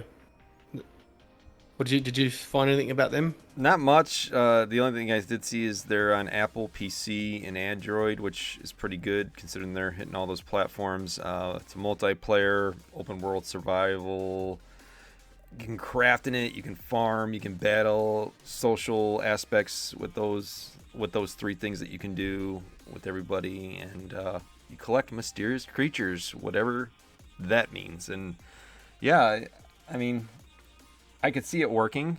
I need more details on it though, and the last game we just looked at, or not the last game, the first game we looked at compared to this, I'm just like, yeah, okay, but man, that first game we looked at, I'm sorry, Exverse. I look at those graphics and that gameplay, and then I look at this, and I'm like, oh, okay, it's going from 100 miles to 0. This is the art style that they're going for, and it's the more cutesy, unique style, and it has a huge Asian type, lean to it. You can tell that's built for the Asian market, or the anime market, maybe. Oh, okay. I'm not a real anime fan. Oh, sorry, anyone I'm not really meant to say that. That's like choosing a political side. I did like One Piece, the actual live doing of One Piece. So does that make up for it a bit? Okay. But yeah, that's Lumiterra. Different little farming game as well. Like it looks like a little world. I think it has a big following already. It looks like it's kind of got its little cult following, and it'll grow from there. So it'd be interesting to see how it goes, and interesting to see if it gets officially confirmed by Immutable that it's coming, and we'll see. Let you know in the future. Mm-hmm. All right. So, on to the big. Yeah. Actually, sorry, Lumiterra. Before we move on, Lumiterra. It looks like it had a sale on Arbitrum, and it's like that's where I'm getting my success from. It sold out and sold out quick, and like one of the biggest sales on OpenSea at the day it did it. So that's what I was saying. It's why it's got a big following. Okay, gotcha. Cool. All right, now moving on to probably the news of the week. Really left field. Everyone knows about it now, but partnering with Merit Circle partnership. We'll go into more about it later on in the pod when we break down some of the content pieces, like some of the content pieces that came out from Robbie. But yeah, what did you think about it? I honestly, I had no idea who Merit Circle was before all this, but now that I know who they are and digging into them, yeah, it's another massive partner that Immutable is absorbing and working with, and the goal is to unify this space for gaming and push forward together to take on Web 2. That's as simple as it gets. Now, when you break down the nuts and bolts of it, of what is Merit Circle, they're the largest gaming DAO out there.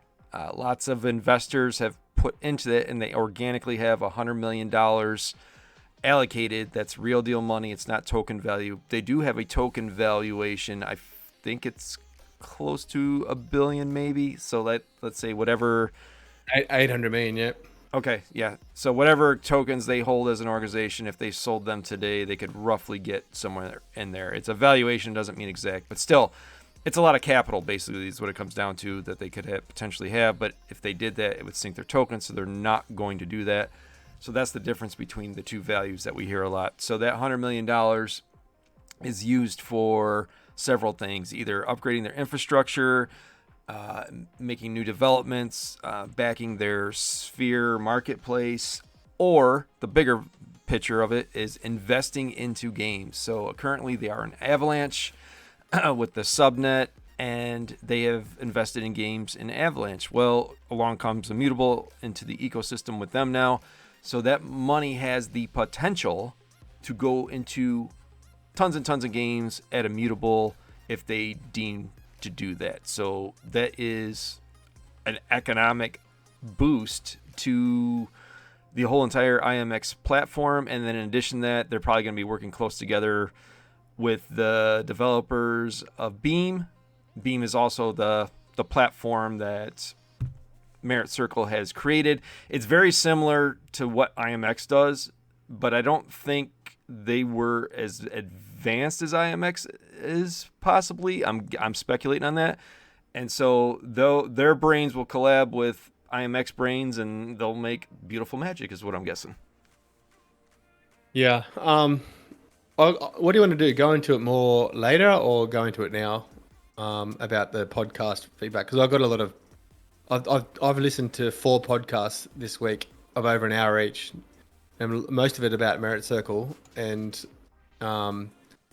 we can go into it later or now. What do you think? We might as well do it now. I mean, I tried to give a general overview of what Merit Circle and Beam is and how that relationship works, but we can definitely go into it now. That's fine by me. Okay. So it was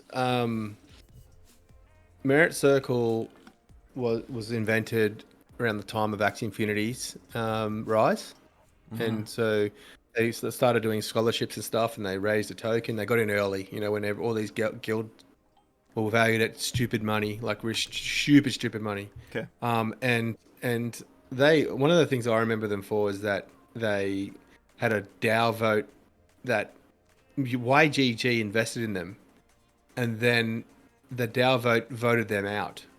Like if it was a public company or a company that even had to work by normal standards, it would have been like an absolute criminal what they did. And it wasn't the organization's fault. It was the token holders that made a vote because it's a DAO. Yeah. Yeah. And I just went off them. I went off them because I thought that's just so It's just so bad. Like YGG end up, Gabby Dizon end up taking the high road and going, you know what? We invested, and they gave them back their tokens. They gave them back their investment, not what the tokens were worth, and the tokens were worth a lot more at that point. So YGG gave $2 million, I think it was, and the tokens were now worth 15 or 20, and DAO made a vote to give them back their money and say, you're not bringing us any value. We don't want you in our DAO anymore, and gave them the money back, when really they were entitled by law, really, to the actual total value of the token. It was absolute mental, this wild west of, of the world at the moment, that when crypto was back then. And before the SEC was getting involved, it was all well before them. So I had this sour taste in my mouth about it then because of that. But also at the same time, I've seen over the years them develop into what they've developed into, and definitely had respect for them, and didn't blame the company or the DAO. It was just the people that were greedy, so Right. whatever they've moved to, I haven't followed them, and obviously I saw them getting momentum, started an AVAX subnet. They attracted 5 or 6 really good games. Trial Extreme, Walker. There was a couple others as well that looked all right, but that's not 150 games or 200 games. You know what I mean? So what I took away from it is that they've been losing to Immutable in BD, and they're realizing they're not going to be able to beat them. They know that there's only going to be a top 10 chains in the next 3 years. At the end of 3 years from now, there's only going to be 10 chains that the games develop on, and they said it. He said it like, we want to be where the games are. That's what he said in the interviews, and not like in the Bankless interview. We want to be where the games are, and so, well, if you've got your own chain, why aren't they going to be on your chain? You know what I mean? Like, that's because you're losing. But they are. You're right. They are building. Like, they've got awesome marketing. They've got 4 sections. A lot of it's about user acquisition. They've got better user acquisition than Immutable. That's for sure. They've got better branding. Like, they've got that really cool, art, branding style that's, in my opinion, for gaming, it's the Atari look about it, and the old school cartridges and stuff, whenever they do their artwork, and they're really strong at that side. And so I think they've just gone, Immutable's the future. And then when Robbie's approached them and said, let's talk, and they've gone, yep, because they said there's no money being exchanged. No doubt they would say that if that wasn't true. So it seems like a partnership of convenience. They've got strengths that the others aren't as strong at. They're not as strong, but they have got, Beam just had this announcement a month ago about, and it was virtually identical to what Immutable's already built, and that's their plan. Are they there yet? That's what I thought. Are they not? That's what I thought. Yeah. And also the ZK EVM equivalency thing again. Like, now, what else is there? Chain agnostic. He's mentioned the Merit Circle guy. They were doing the Omni chain thing I've seen, but I don't know a whole lot about it. You explained it briefly, but from what they were saying on those interviews, they're going to be able to plug and play via the SDKs and all that nerd magic stuff right into Immutable, no problem. So I'm taking their word for middleware. it. It's called middleware in traditional developer. So when two things don't, before APIs, where it's standardized in messaging between between different parties, there was a heavy focus on middleware, and middleware was the layer of code that talked between two incompatible pieces of code. Mm-hmm. So like right now, a contract written on Immutable ZKVM and a contract written on AVAX will not talk to each other. They're not compatible. Like if you plugged in the AVAX contract and vice versa, they both wouldn't work on their platforms. Middleware would be technology that's designed to read the AVAX contract, determine what needs to change for it to work on the ZKVM one. So then they could push that to a front end of their own design, and the user would not know which contract it's on, AVAX or ZKVM.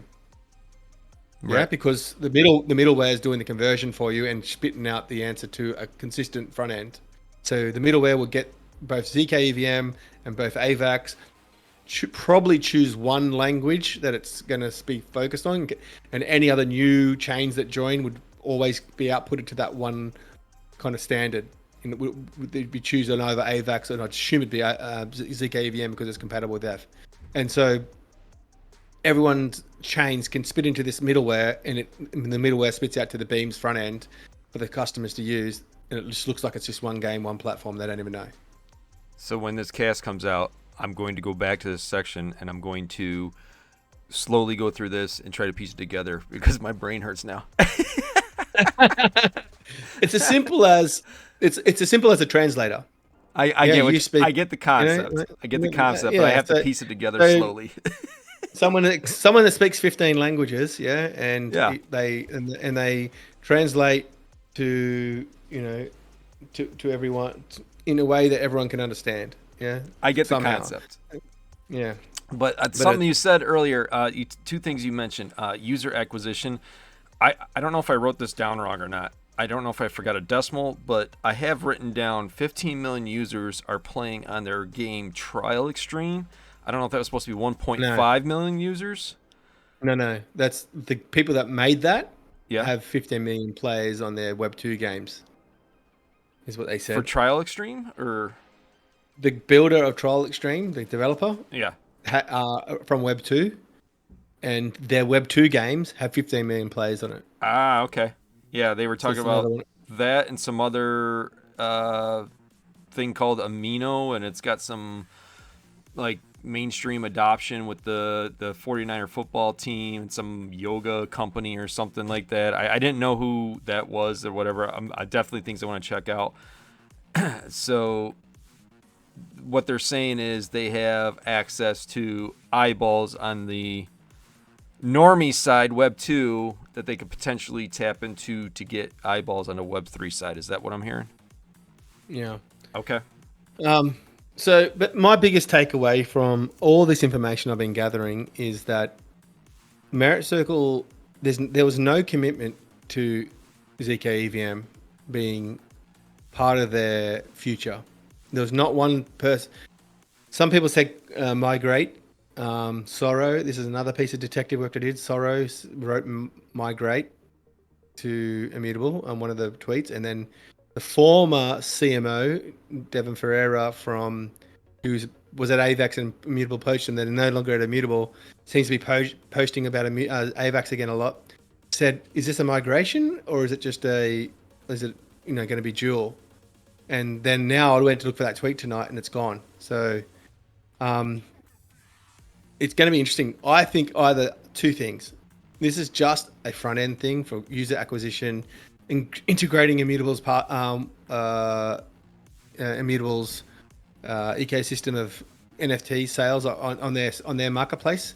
So just another one of the 16 marketplaces they're already building on Immutable. So in 17, it's called Sphere. That was definitely a commitment, but also building tools. So this make it one of their strengths is their coders and the ability to build these tools. They announced all these SDKs and all these tools for coding for their Beam platform, and they were very cagey when it come around to how they're building on ZK EVM. Now, I would bet that who's cagey? Who's cagey on build on their Beam? I think they just everyone that I've seen talked in all the meetings. Robbie, Marco, the guy from Beam, they weren't. No one. There was not one time saying we're building games on our ZK on Immutable ZK EVM or having an app chain in the future. Maybe because they've got an agreement with AVAX. But if they're talking, Robbie mentioned BDing together. There's no way Robbie's going to BD with Merit Circle so that they win a game and then that game gets put on the AVAX chain. There's just no way that just doesn't make sense. Right. So to me, it's just being courteous at the moment while they're still setting up. And I believe they will build a ZK EVM app chain. Mm-hmm.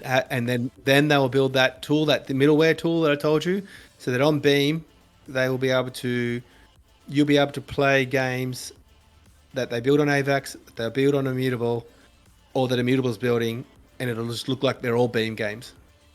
Gotcha. Yeah, that's what I think they're building. I think. And sorry, go ahead.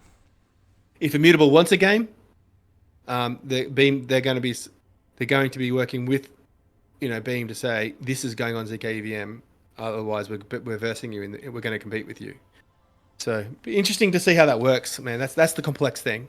How does Beam balance AVAX and keep both AVAX and Immutable happy when they're both. In my mind, AVAX and Immutable are by far the two leaders in the Web3 gaming space by far. Right. AVAX doesn't have the number, but their 5 games, best 5 games, are up there with the best 5. You know, like Shrapnel, Off the Grid. There's a game called Cloud Castles that no one ever speaks about. It looks sick. It looks so good. Providence, and there's one other one I forgot. Is it Fableborn, their mobile game? That's like a little Heroes of Marvia or Clash of Clans. It seems to have a lot of momentum, and there's a few other good ones as well on top of that. So they've got really good games. Immutable's got 50 of those, and maybe, you know, I'd say Off the Grid and Shrapnel's in my mind are two of the most likely games to succeed in Web3. And then there's Illuvium and about Dark Machine and a couple other ones that are, you know, been announced recently. This one Exverse looks awesome. So, you know, they're about even Steven for the quality of games, and then Immutable beats AVAX in my mind because they've got the depth of better games. I think what Immutable has, which is what is making these other companies join up with them.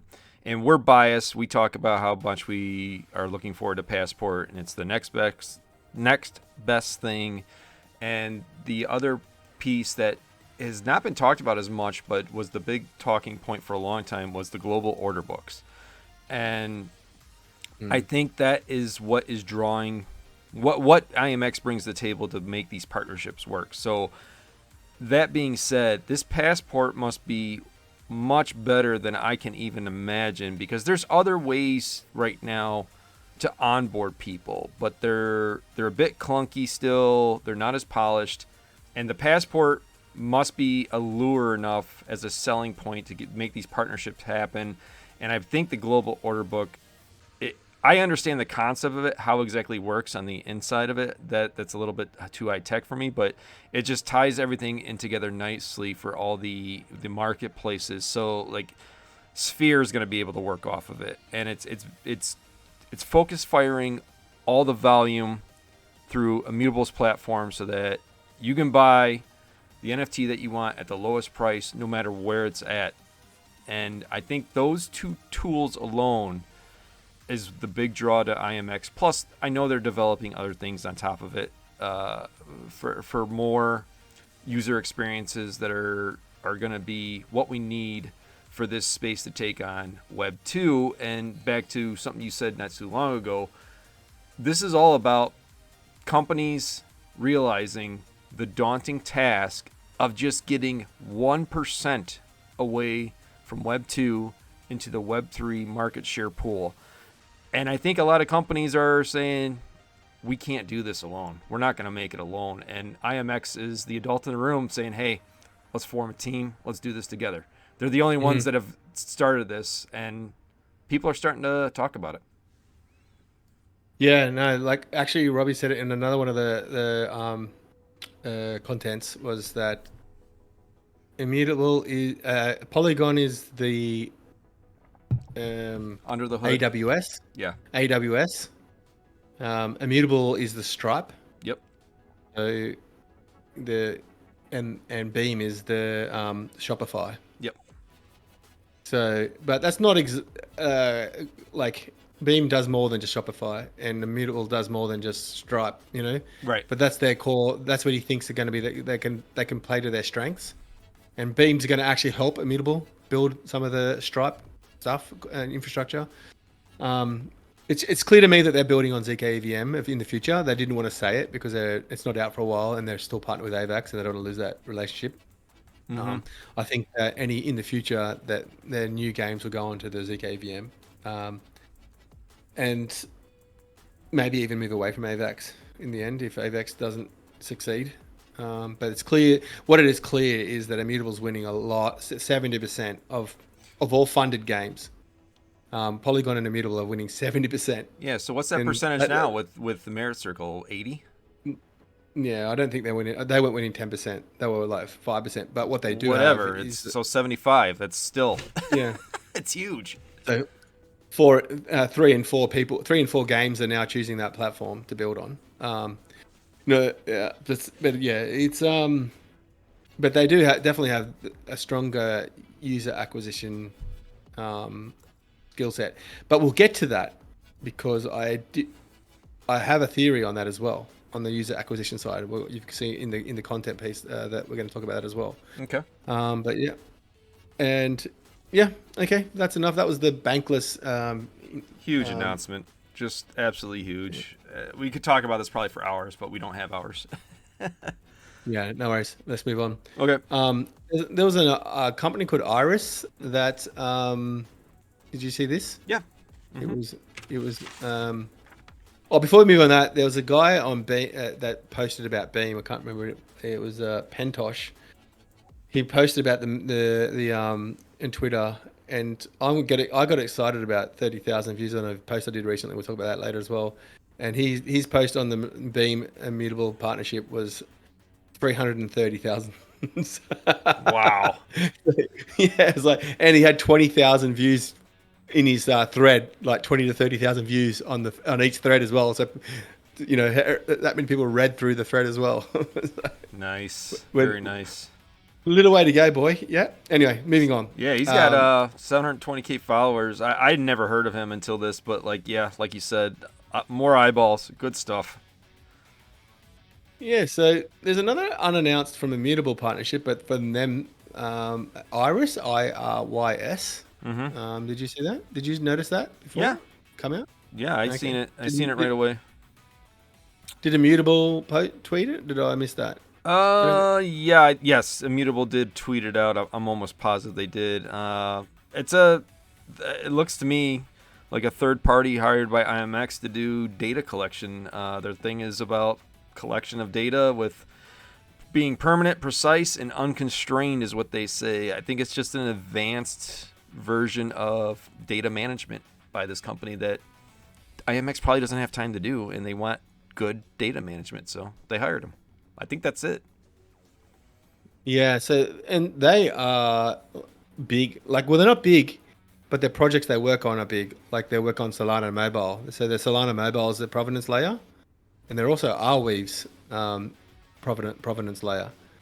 So, I don't know what that is. I've never heard of it before. Provenance layer. I should know. Really, I'm not Me either. Big data nerd. But it's I did some digging on it, and it's like, seems like it's like there's data can be permanent, unconstrained, and precise, and it's a trilemma. Just like the blockchain trilemma, there's a trilemma with those three factors on data, and so pretty much they're solving that problem with blockchain, using blockchain to however it is. I don't even know what provenance probably means, to be honest here.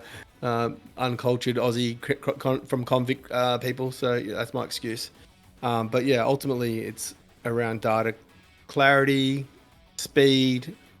So when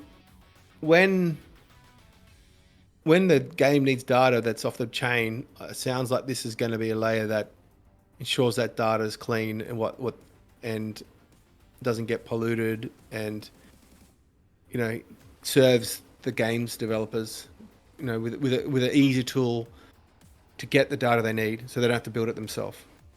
That's what I think it's going to be. Again, another tool that Immutable's placing to make it the easy choice to build on, pretty much. Right. Another one that's for the developers, not for the gamers. Right. I didn't know there was a trilemma with that, but that's good information. Now I understand with that. I get it. So yeah, good stuff. Yeah. You get it more than me then. No, you nailed it. You said I get what you're saying. Yeah. It's the trilemma, like the Web3 space of speed, security, and affordability. You can have two, you can't have all three. But it sounds like Irys has figured out a way to make it permanent, precise, and unconstrained, whereas before you couldn't. So, and that's what IMX does. They don't have time. They can't do everything. If you're doing everything, it's more time, more resources, and they're limited. Even with their massive war chest and everything, they're limited too. And I like Robbie keeps saying we're being efficient. This is a battle against a giant behemoth in Web2 gaming. You can't just throw around millions because that's all you have versus the bigger boys with the billions with a B. So you have to be that guerrilla tactic in these trenches to fight this fight. and that's what they're doing. They're like picking who they're hiring strategically so they can focus on getting games to the platform. Mate, yeah, they keep on making the right decisions. That's why it's just so good supporting them, because you just go, another great decision. You know, and you don't see any tweets that insult people. You know, it's just professional, all about the mission. It just reminds me of Elon Musk's Tesla, to be honest with you. That's why I call him the Tesla of Web3 gaming, or even Web3.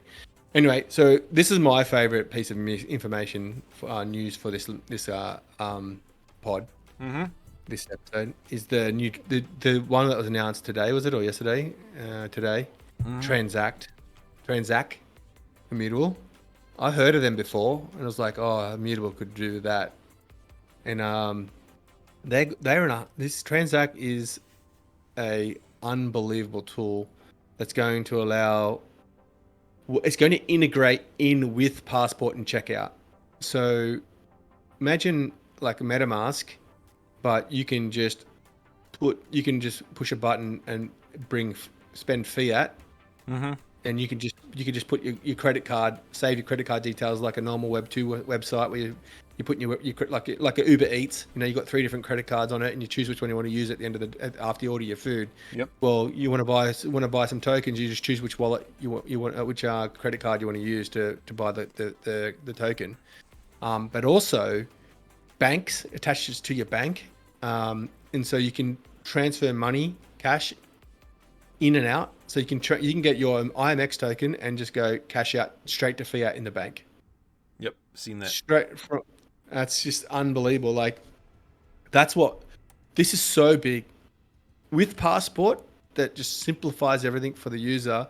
And now they can just use their credit card for everything. They don't need to worry about liquidity from ETH coming on delay, moving their ETH from layer 1 to layer 2. It's so easy. They can use their bank account, or they can still do that now, especially with ZK EVM. But there's another option. And then also that get it straight out to fiat. If people don't care about their it's going to be high fee. It's going to be like 5% for sure. But if you don't want to go through the effort of sending it to a SEX or some place that's cheaper by 2%, then bang, the convenience, push a button, it's in your bank account. That's just game over. Unfortunately, it's KYC'd, so everyone's going to complain about that. But if you want that convenience of moving stuff in and out of your bank, done. It's you're gonna have to let the government know who you are. Everything's going to be KYC'd eventually. I guarantee it. It's just a matter of time. Looking at them, I see that they're working. They work with, and it's used on MetaMask. It looks like you talked about the bank options. Apple Pay is an option. Google Pay, credit cards. It's about convenience. I went and looked through it. It says that I can use it in my state here in the United States. They have it all listed of which states can and can't.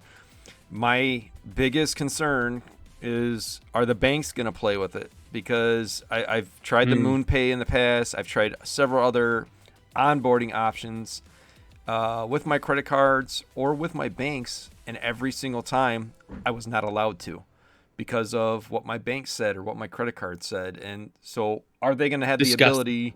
Yeah, it's annoying. It's frustrating. It's annoying. Are they going to be able to get past that barrier with these parts of the onboarding and offboarding process? And that's my main concern. Can they do it? So as soon as it's incorporated IMX, I don't think it's exactly in yet. I was trying to see if it was because I wanted to test it out before this cast, but I didn't see anything that confirmed it. Once they are and I see it, I'm going to test it out. I'll probably make a small video just to show proof of working that it that it works and it's legit, especially here in the United States. Yeah, well, I actually had the problem with MoonPay in Australia. I have 3 cards, and only one of my 3 would use it with. And I went to the bank and put a request in for them to review, because they said it's a scam. I'm like, no, it's not. It's a crypto payment service. And so they never came back to me and said that I could use it, but it worked on one of my cards, so I didn't mind. Yeah, but they'll up to 75k transaction US or 1 cent US, down to 1 cent. So it's like, it's just so, it seems like so flexible. 160 countries. It's just like one service that makes everything. MoonPay was pretty average compared to this organization. I've read about this organization before this. It's so exciting. And understanding how, because I've seen Passport and I've seen Checkout, I've actually tested it for Immutable, and visualizing this aspect inside what I saw, it's just like, it's so going to be so good. You don't understand how good it's going to be. Like it's just such an easy system. I actually already did it, just not knowing it was Transak, because it was, I was doing, when I was testing things, I was testing some transactions back to bank accounts and things like that. So without it actually happening, it was just the UI. But I was wondering then, how's that going to happen? So this is it. Yep. Another partnership, another collab, man. They just keep racking them up at neck-breaking speed. Networking, man. These guys are dialed in. Networking. Oof. Gets me all hot and bothered. Yeah. Yeah, there's fair bit going on with Immutable at the moment, and this is honestly, it's such a big win for them. And Amoka Brands use it already, so that's where it came from. I assume it's not going to be just Immutable that gets to use it, but I don't think they're going to. That for this to work in Passport and Checkout, Transak has to code. So it's not like, you know what I mean, like Immutable gets APIs and works out and integrates it himself. Transak's going to have to design the APIs to work properly so that Immutable can access the data properly. Yeah. Mm-hmm. So they will have to create custom APIs to be consumed, and then they won't have the services Immutable needs to do all the things that they've to work out of the box. So they're not going to do it for everyone, because it's a lot of dev power to do that. They're only going to bet on the big players. It's a company that has 160 countries and this much demand. They'll be choosing the top players, you know, of the world. So that's another big win for Immutable, another piece of the puzzle, as you said. Mm-hmm. Anyway, that's for the partnerships. We've through them all. There was a lot, man. It was a lot of like really good partnerships this time. Yep. Really, really good ones. There's like and you know, the games are great, and the merit circles are crazy. Transact's awesome for onboarding, for acquisition and retention, and for attracting developers to know that they're going to have access to this in their game. It's just, why would you not put Passport on now? There's a piece here that I learned from all this. I didn't know it was this many. Before we move on, I know we got to move on here, but Robbie said that there was 53 chains that games are building on right now, and you said something about that it's going to consolidate down to like the top 10 eventually, and I think you're right. It's just this is such a massive undertaking that you can't do it alone. And all right, what do you got? You got to say something here. It's not 53 chains that are building on games. It was 53 new gaming chains in 2023 launched. Oh, so there's even more. There's hundreds of gaming chains, mate. And that's what Robbie said. He's like, it makes no sense for a game company to build all their own stuff. That's like, you know, the spear was invented to take down, you know, this antelope. We've invented it. We've perfected it. Do you want to go and hunt, or do you want to spend several days inventing the spear to go hunt with and possibly starve because you were busy making a spear that's already been made? You know, I know that's a crude breakdown, but that's basically the gist of it. Yeah. No, it's not crude at all. But yeah, sorry to cut you off. I wanted to. That was from the Blockcrunch interview that he did, and it was. No, thanks for correcting. He said it as well. But it was the actual interviewer that said that. He's like does research on blockchains and stuff. So yeah, and Robbie's like, well, yeah. But yeah, great partnerships, and we can move on now and get into the Immutable shorts. So ChronoForge had a play test, and I've spoke to Lachlan. He doesn't seem to believe in Immutable's ability to sell out NFTs, so he does things on ETH mainnet. So he doesn't understand that gamers don't buy NFTs to flip. Gamers buy NFTs to use in their game. And so when he says that there's no liquidity on Immutable. That's just not true. The NFTs sell out all the time on Immutable, but there's just not a lot of trading, not a huge amount, not like your PFP collections that people are buying it for one reason only, number go up. You know, Right. it's the people are buying because they want to use it in the game. They don't want to sell it. You know, why would they sell it? They want to buy it. They want to play in the game. So, you know, but I was really happy for him. I want to mention it because he's a really nice guy, Aussie guy, been working for 2 years without a salary, saved up, went up for his passion. After he's a huge project manager in IT.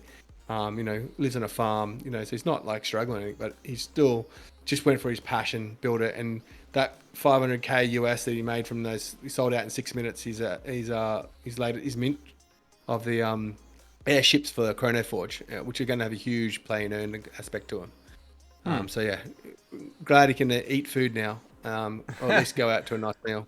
Now, do you think that, you know, obviously these games need money.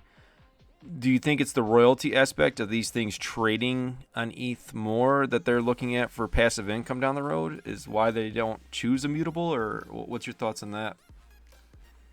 I just think that they don't understand that aspect of it.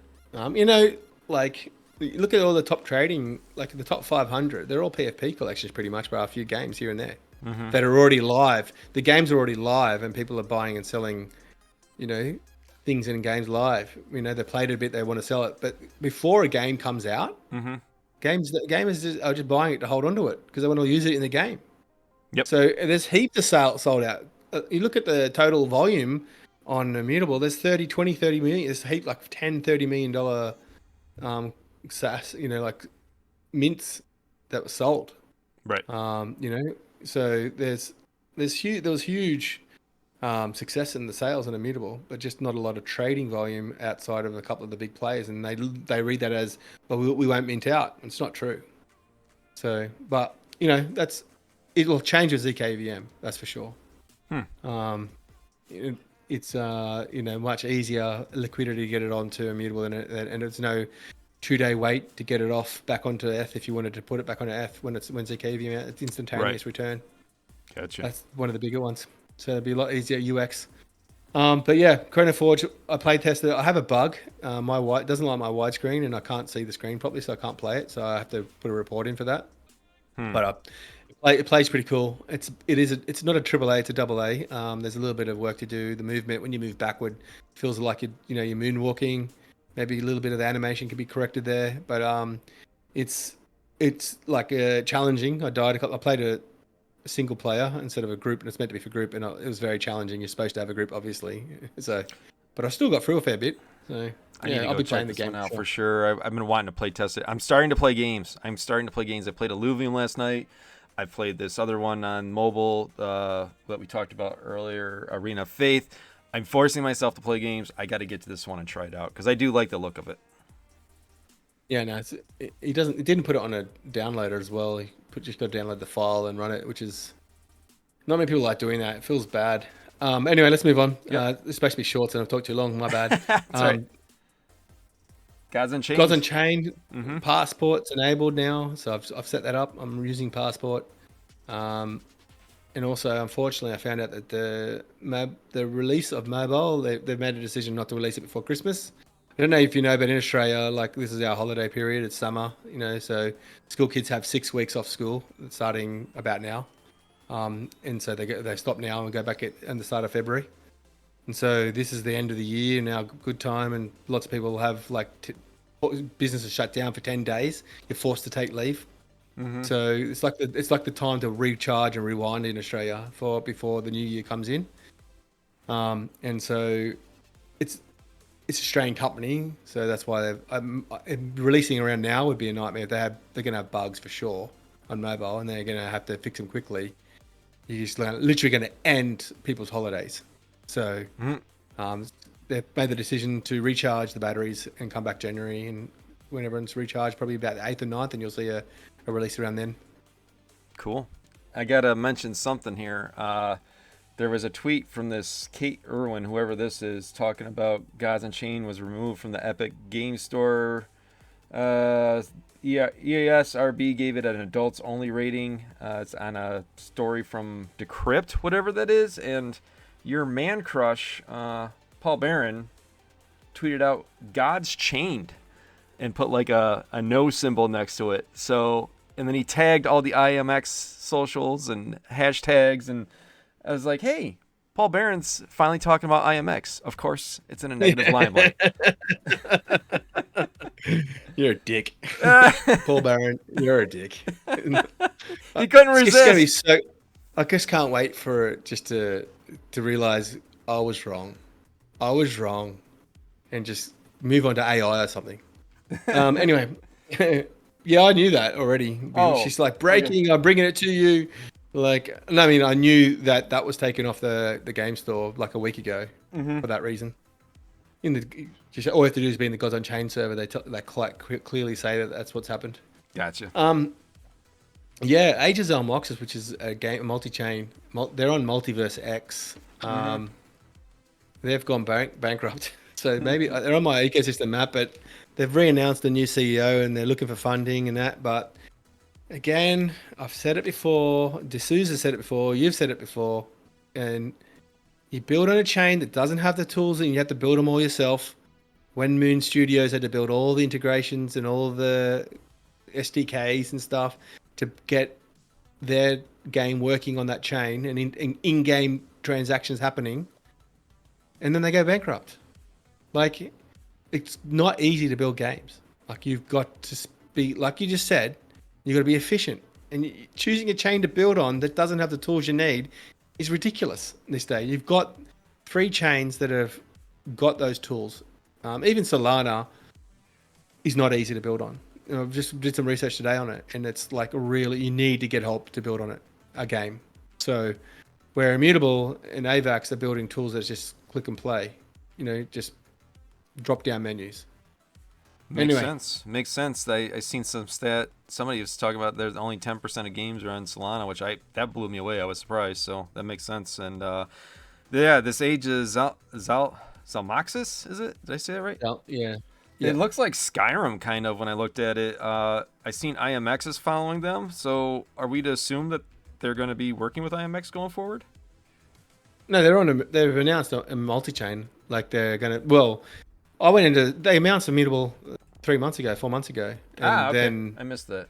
Yeah, and it just looks like they've just run out of funds and they've got a new guy in the passion project and going to rebuild and try and get the money for it during this good time. So yeah, it's either one of the two things. Yeah, they've got this cool looking game with a little loop in it, like a battle royale style game.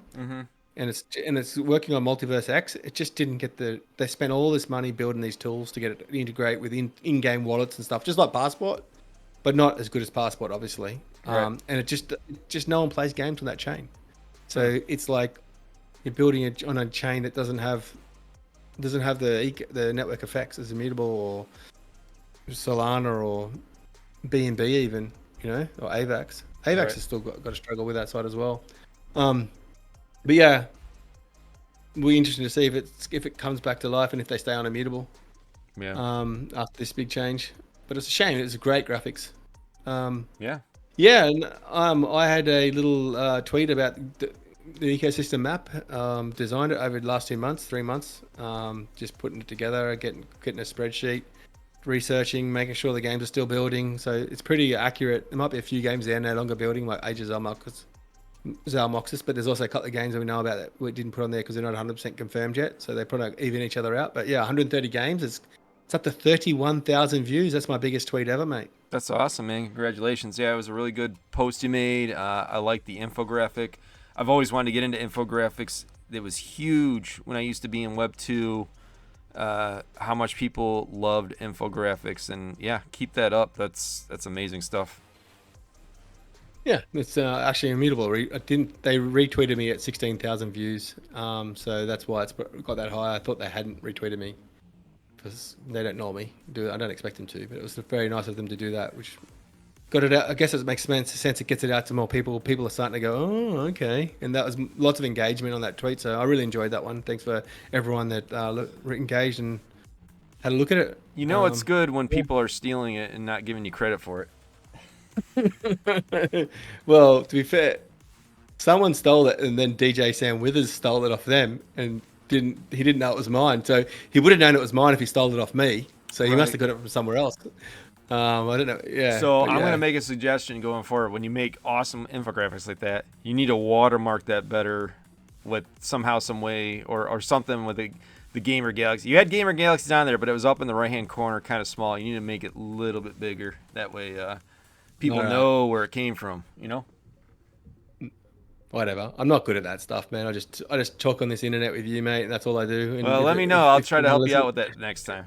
All right, you're good at that stuff, man. I've got to use you better for that. Anyway, yeah. So the next subject is user acquisition, and this has been the biggest weakness for Immutable, the perception of it, and they sold on this as well to people building on them. And I heard another game that signed up years ago, over a year ago, it still hasn't got anything on Immutable. And they mentioned that there was supposed to be this marketing in this user acquisition program, and I always thought that it was a bit like it wasn't like, compared to some of the other chains that market better.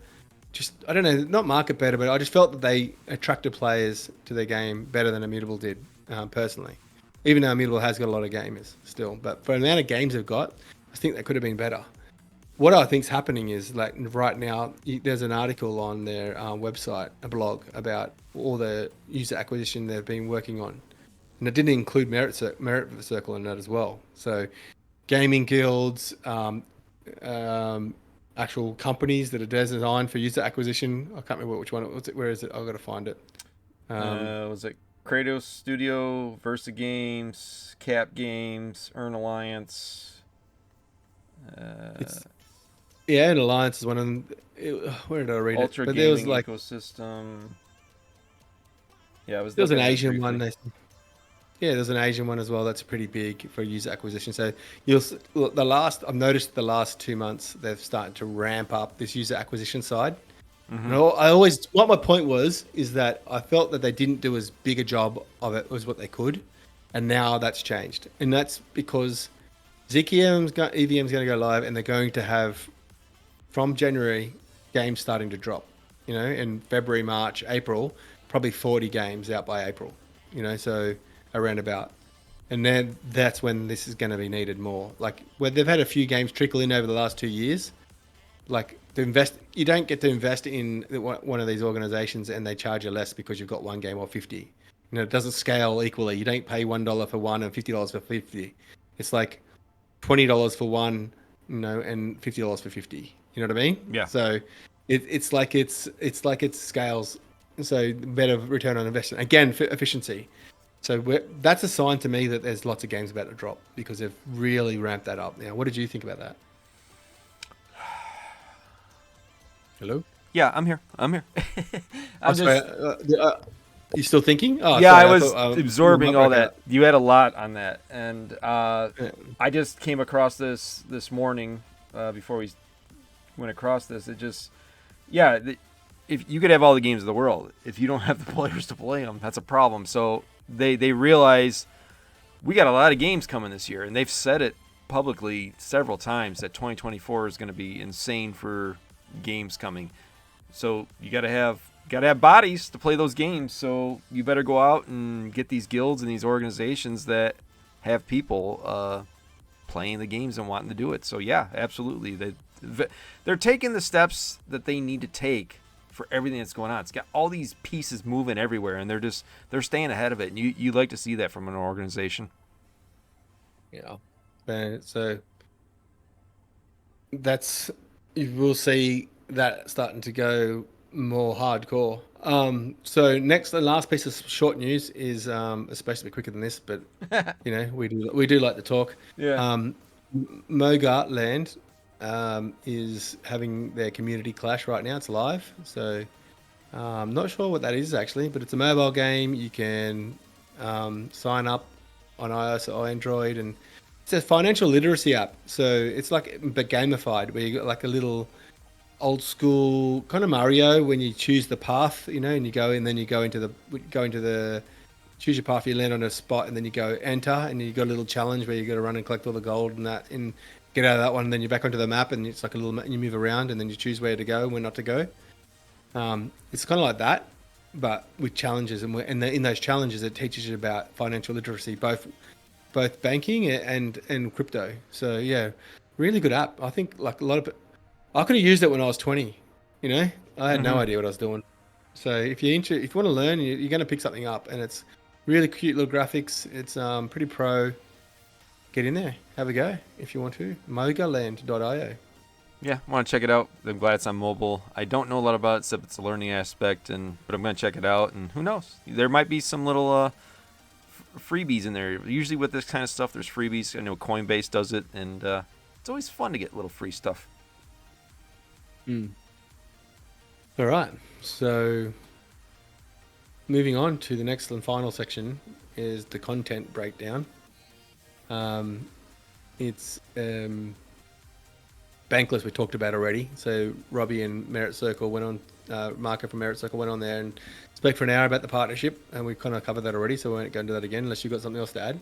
No, I think we've hammered a lot of this actually, but I'm interested to... The Blockcrunch interview, that was the first time I heard that guy. I thought he was pretty good. I know you said I think you said maybe he made a mistake on the 53 networks or whatever, but in general, it was the first time I heard him do an interview. I liked it. Or did I get that wrong? No, I'm saying he's the one that come up with the 53 new gaming blockchains that launched in 2023. Oh, okay. My mistake. Yeah, yeah. No, I thought he was good. He was really clean communicator, professional.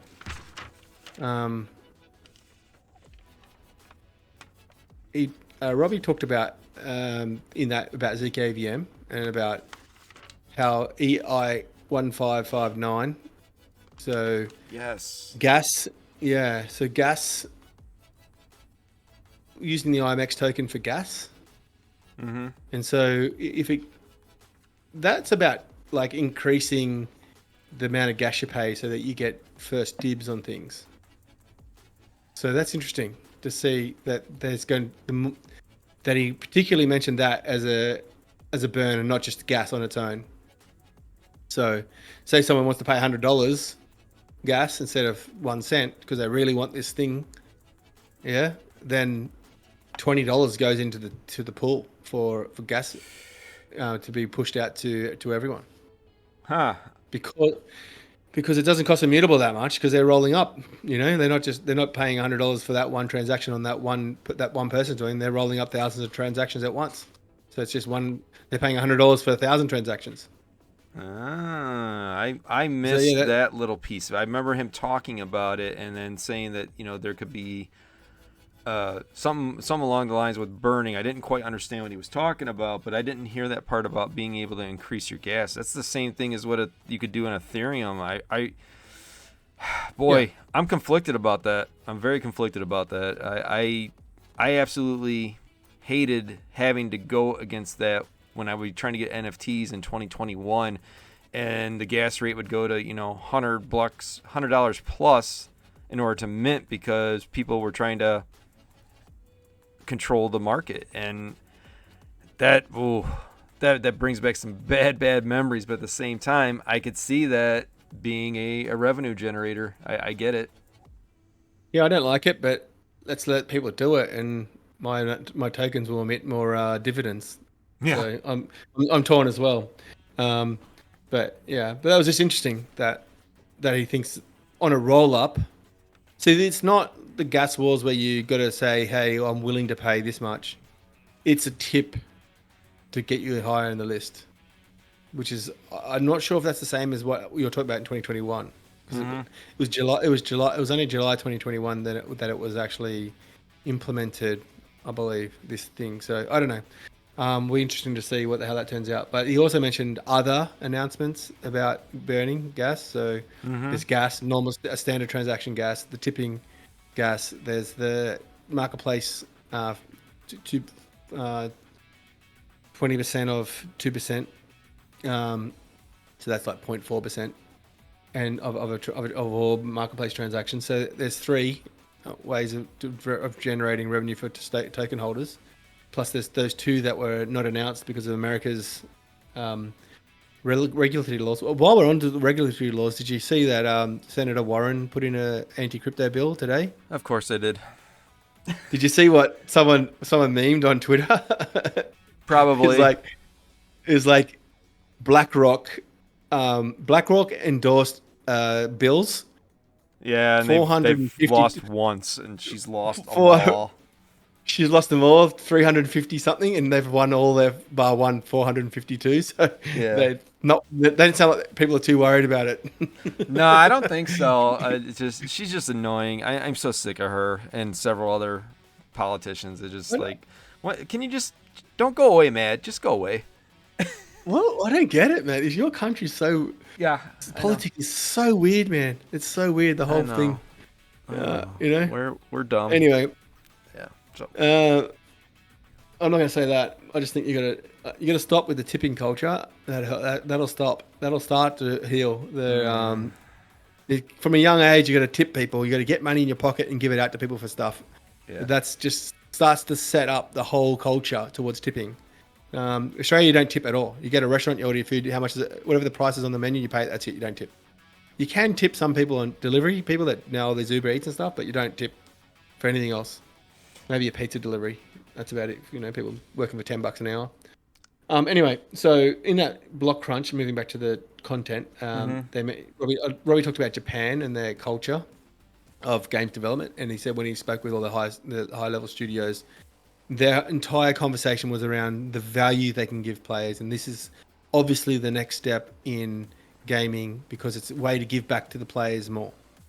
And that to me is just like, you think of Nintendo, they just care about giving to the players. They don't care about the financial side of it. It's all 100% designed on the actual game, and then everything else worries about itself. And that's what I think kind of confirms for me that we're in the right space with the right people. That he actually even mentions that's important to Robbie, that it's about the gamers and not about the money. Yeah. Yeah. And the focus on Asia is definitely it's Captain Obvious prevalent, and they're going where the culture embraces this and is promoting it, and you gotta like seeing that. Yeah, and he also mentioned that there's going to be an announcement this month about ZK EVM. Hopefully that's mainnet, but yeah, we'll see. It's supposed to be coming. Yeah, the next one, I've seen a couple of mentions that the next one's going to be a big announcement around ZK EVM, and then in that interview he confirmed that there'll be an announcement about ZK EVM this month. So hopefully that means it's live, at least even for for Illuvium, Gods Unchained, not Gods Unchained, Gilded Guardians, or just their metalcore, because they're going to do some tests first on their own games rather than give it to everyone else to go and be guinea pigs for them. Right. But yeah, we're getting closer. We so badly need ZK EVM, man. So badly. Mm-hmm. What do you think? It's like it's just so. It's like every day it's not out now. It's like they're losing ground to potential competitors that are out now, like ZK Sync, One Pudgy Penguins, probably because they're able to build on it already and test. So. What do you think of Pudgy Penguins? I've seen I didn't have time to really jump into it a whole lot. I've seen it everywhere on Twitter though. Everyone's talking about it. It's that social GameFi is just so huge. Fortnite's mastered it, Roblox, and a lot of big players in this space are pushing for it. I've seen countless big people in this space just be like, we need to move towards this.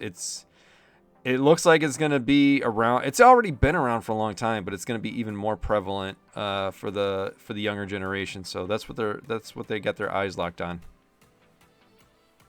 I just think like crypto Twitter. It was an awesome cinematic, but the gameplay. There was a little bit of gameplay somewhere I saw. I don't know if it was during the cinematic or at the end of it or somewhere I saw it. And it's just so mid. It's so average, the game. Like, it's so yes. I was talking about just the culture and socioeconomic part of all that with the Pudgy Penguins. Gameplay wise, yeah, I didn't really see anything. The game we talked about earlier, that one blew me away, Exverse. But the Pudgy Penguins, I was like, meh, you know. Yeah. Who would you rather have, Exverse or Pudgy Penguins? Like, if you go to crypto Twitter and ask them, they're 100% going to say, Pudgy Penguins, of course, man, degen legend, degen land. But, like, actual game that people want to play that actually will have some kind of potential chance to be a hit is that not Pudgy Penguins. It'll be a little gimmick for a couple of months and then no one will ever touch it ever again. What's the value of that, you know? Anyway, yeah, I agree with you 100%, but then again, I'm not into Roblox, and look how popular that is. So maybe it's me. Yeah, but Xverse is more like Roblox than Pudgy Penguins. But Pudgy Penguins is just like this little, simple little, I don't know. They're pudgy. They're cute, man. They're cute. The guy grabbed a fish. Oh, yeah. Anyway, good luck to them. Hopefully they win the world. What's this Empire thing you got here? I have no idea what this is. Oh, I just took some notes. I watched another content. I put it on right late. You don't need to go into it. Oh, okay. What you could do is talk to about. I didn't go into Between Two Layers too much. Did you watch that? Did you have anything to say on Between Two Layers? No, I'm the Alluvium one was pretty good. I mean, it just kind of it was a generalization of what was going on with Alluvium. By the way, I absolutely enjoyed playing Alluvium last night for the first time. I don't know if I was good or not. I played it survival mode. I enjoyed it. It was cool. I can see why this game has a lot of buzz going on around it. But Between Two Layers, nothing. Pretty much everything we've said about the content and what Robbie's saying with Merit Circle and the collabs. A lot of it was just reiterated again. I didn't hear anything massively new out of it. It was a good cast as usual. I always enjoy watching it. I did my planks this week while watching it, so that's I like to do exercise and listen to IMX stuff. It's two birds, one stone, so nothing really big to report on the Between Two Layers that was not already said already. Yeah.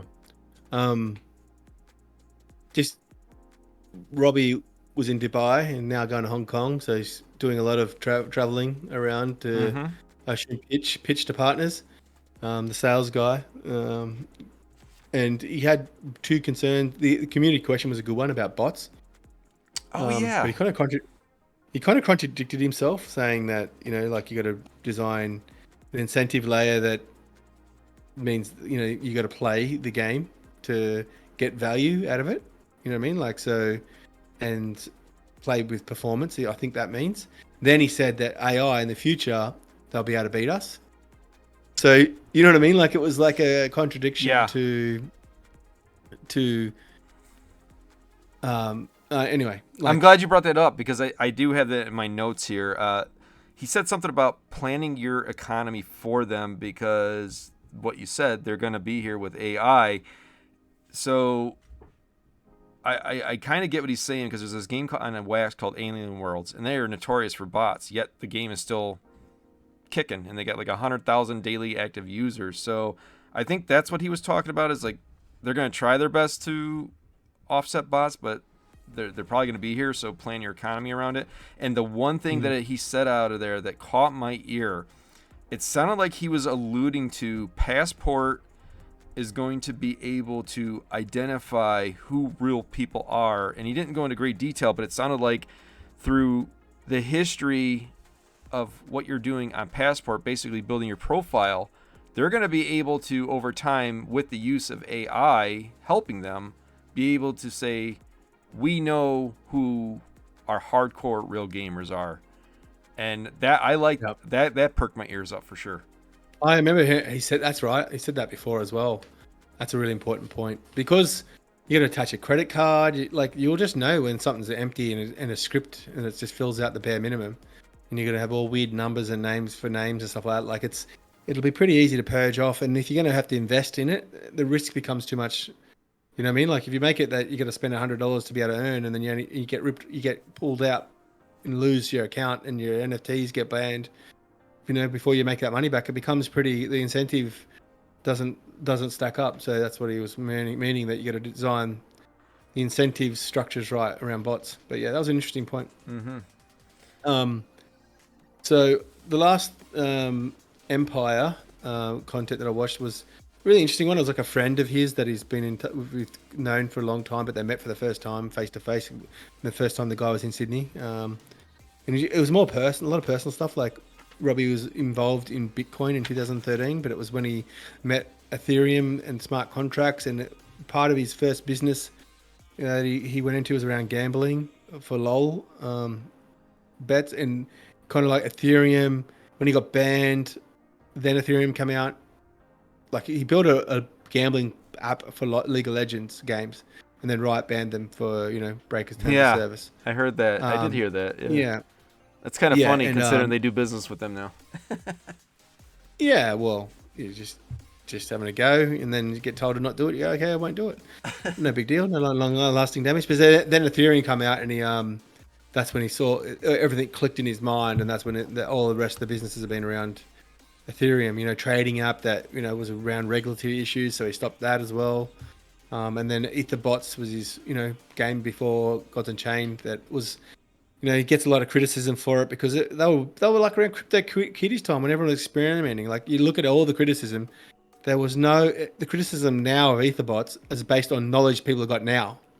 You know what I mean? Like they built it back then when no one knew what was going on. Exactly. And they were trialing and erroring and everything. But yeah, you know what the human light race is like. They'll say anything if they can get $1. Shock factor. Yep. Yeah, it confirmed that 70% of Web3 games are building on Immutable in terms of funding. So that was 2022 when Polygon and Immutable had $1 billion worth of games each, and the rest of the combined funding wasn't even $1 billion in the industry. And then ZK EVM, he talks about that pretty in depth. So waiting. Validium optimized for gaming. So Validium is the type of technology. There's different types of roll-ups. Mm-hmm. Validium is less security and faster and cheaper. So better for gaming. It's not bad security, but it's just less than a complete as if you go the proof or the snark or the starks and snarks and all these weird things they call it. So it's like the one down in terms of security. But it means that you can do way cheaper transaction. That's how they're 10 times cheaper than Polygon ZK EVM, even though they're built on top of ZK EVM. Yeah. So if it costs 10 cents for a transaction on Polygon, it's only 1 cent to do the exact same thing on Immutable on the same chain. Gotcha.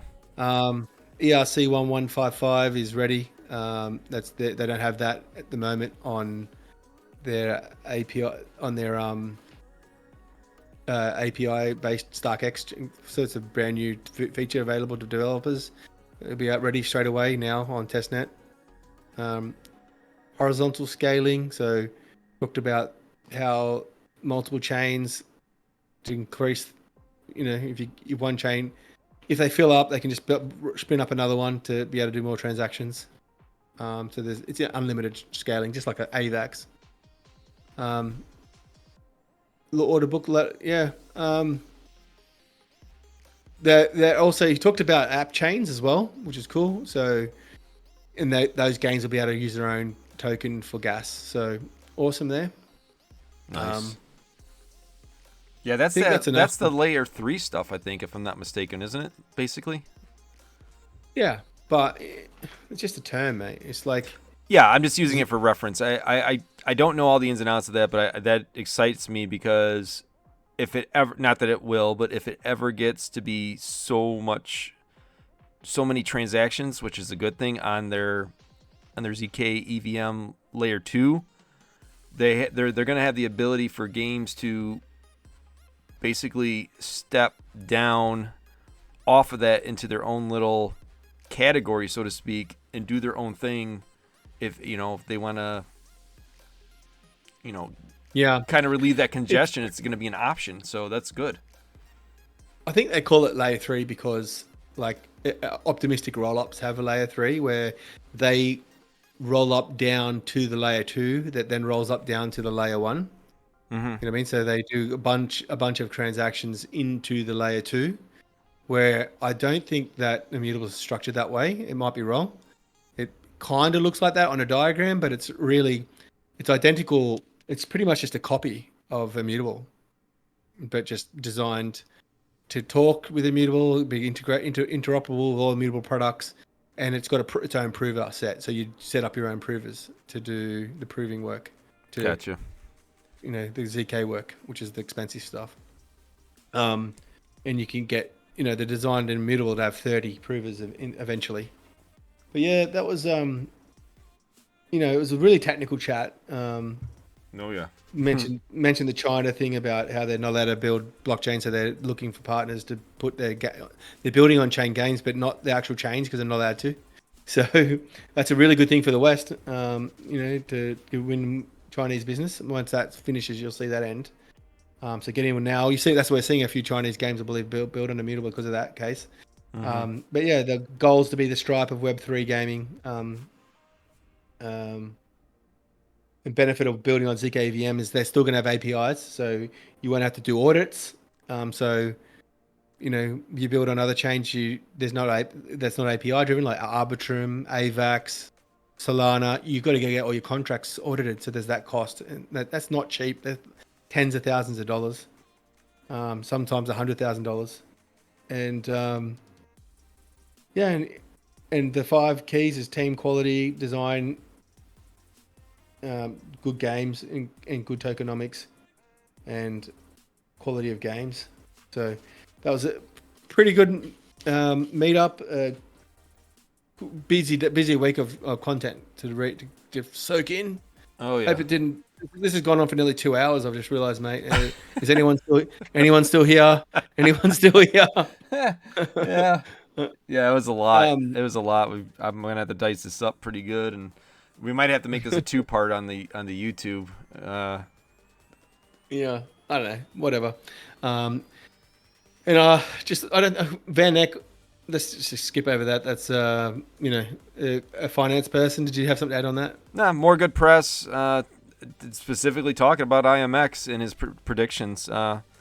It's a global financial guru, so to speak, a team of people, and they're talking about IMX, so you gotta love seeing that. Cool. And finally, Tim Sweeny beats Google in court for round 1, so I'm assuming Google's gonna appeal it. But the idea was that to destroy the monopoly and the exorbitant charges they put on to the marketplaces. So Epic won that, didn't they? Yeah, they won it. So Tim Sweeney's the founder of Epic. Okay. And I tweeted to him in his response to his tweet where he was really happy. I'm going, imagine designing Unreal Engine and your legacy not being about that you created that. In other words, this is bigger than creating Unreal Engine for the world. It's huge. If you can get those fees down to 15% instead of 30%, it opens up the opportunity to creators to experiment more, to try different things. So right now, you've got to have a lot of cash to build something because of that fee. They're not taking 30% of profits. They're taking 30% of everything, which is like 80% of profit. Yep. If you spend $100,000, if you make $100,000 and you spend $60,000 to make something, 30% of $100,000 is $30,000. You're making 10 grand profit while Google Store makes 30 grand profit. Yep. So yeah, it's highway robbery. It's disgusting. It should be below 10% for electronic services. That's in my opinion. But he charges more than 10% on Epic Game Store. So I don't know. Maybe he's going to have to put the prices down on Epic Game Store as well. Yeah. But that's me. You probably hear it in my voice. It's getting late and I'm starting to drone on. I'm sorry if I bored you to tears, guys, but it was a really exciting one for us.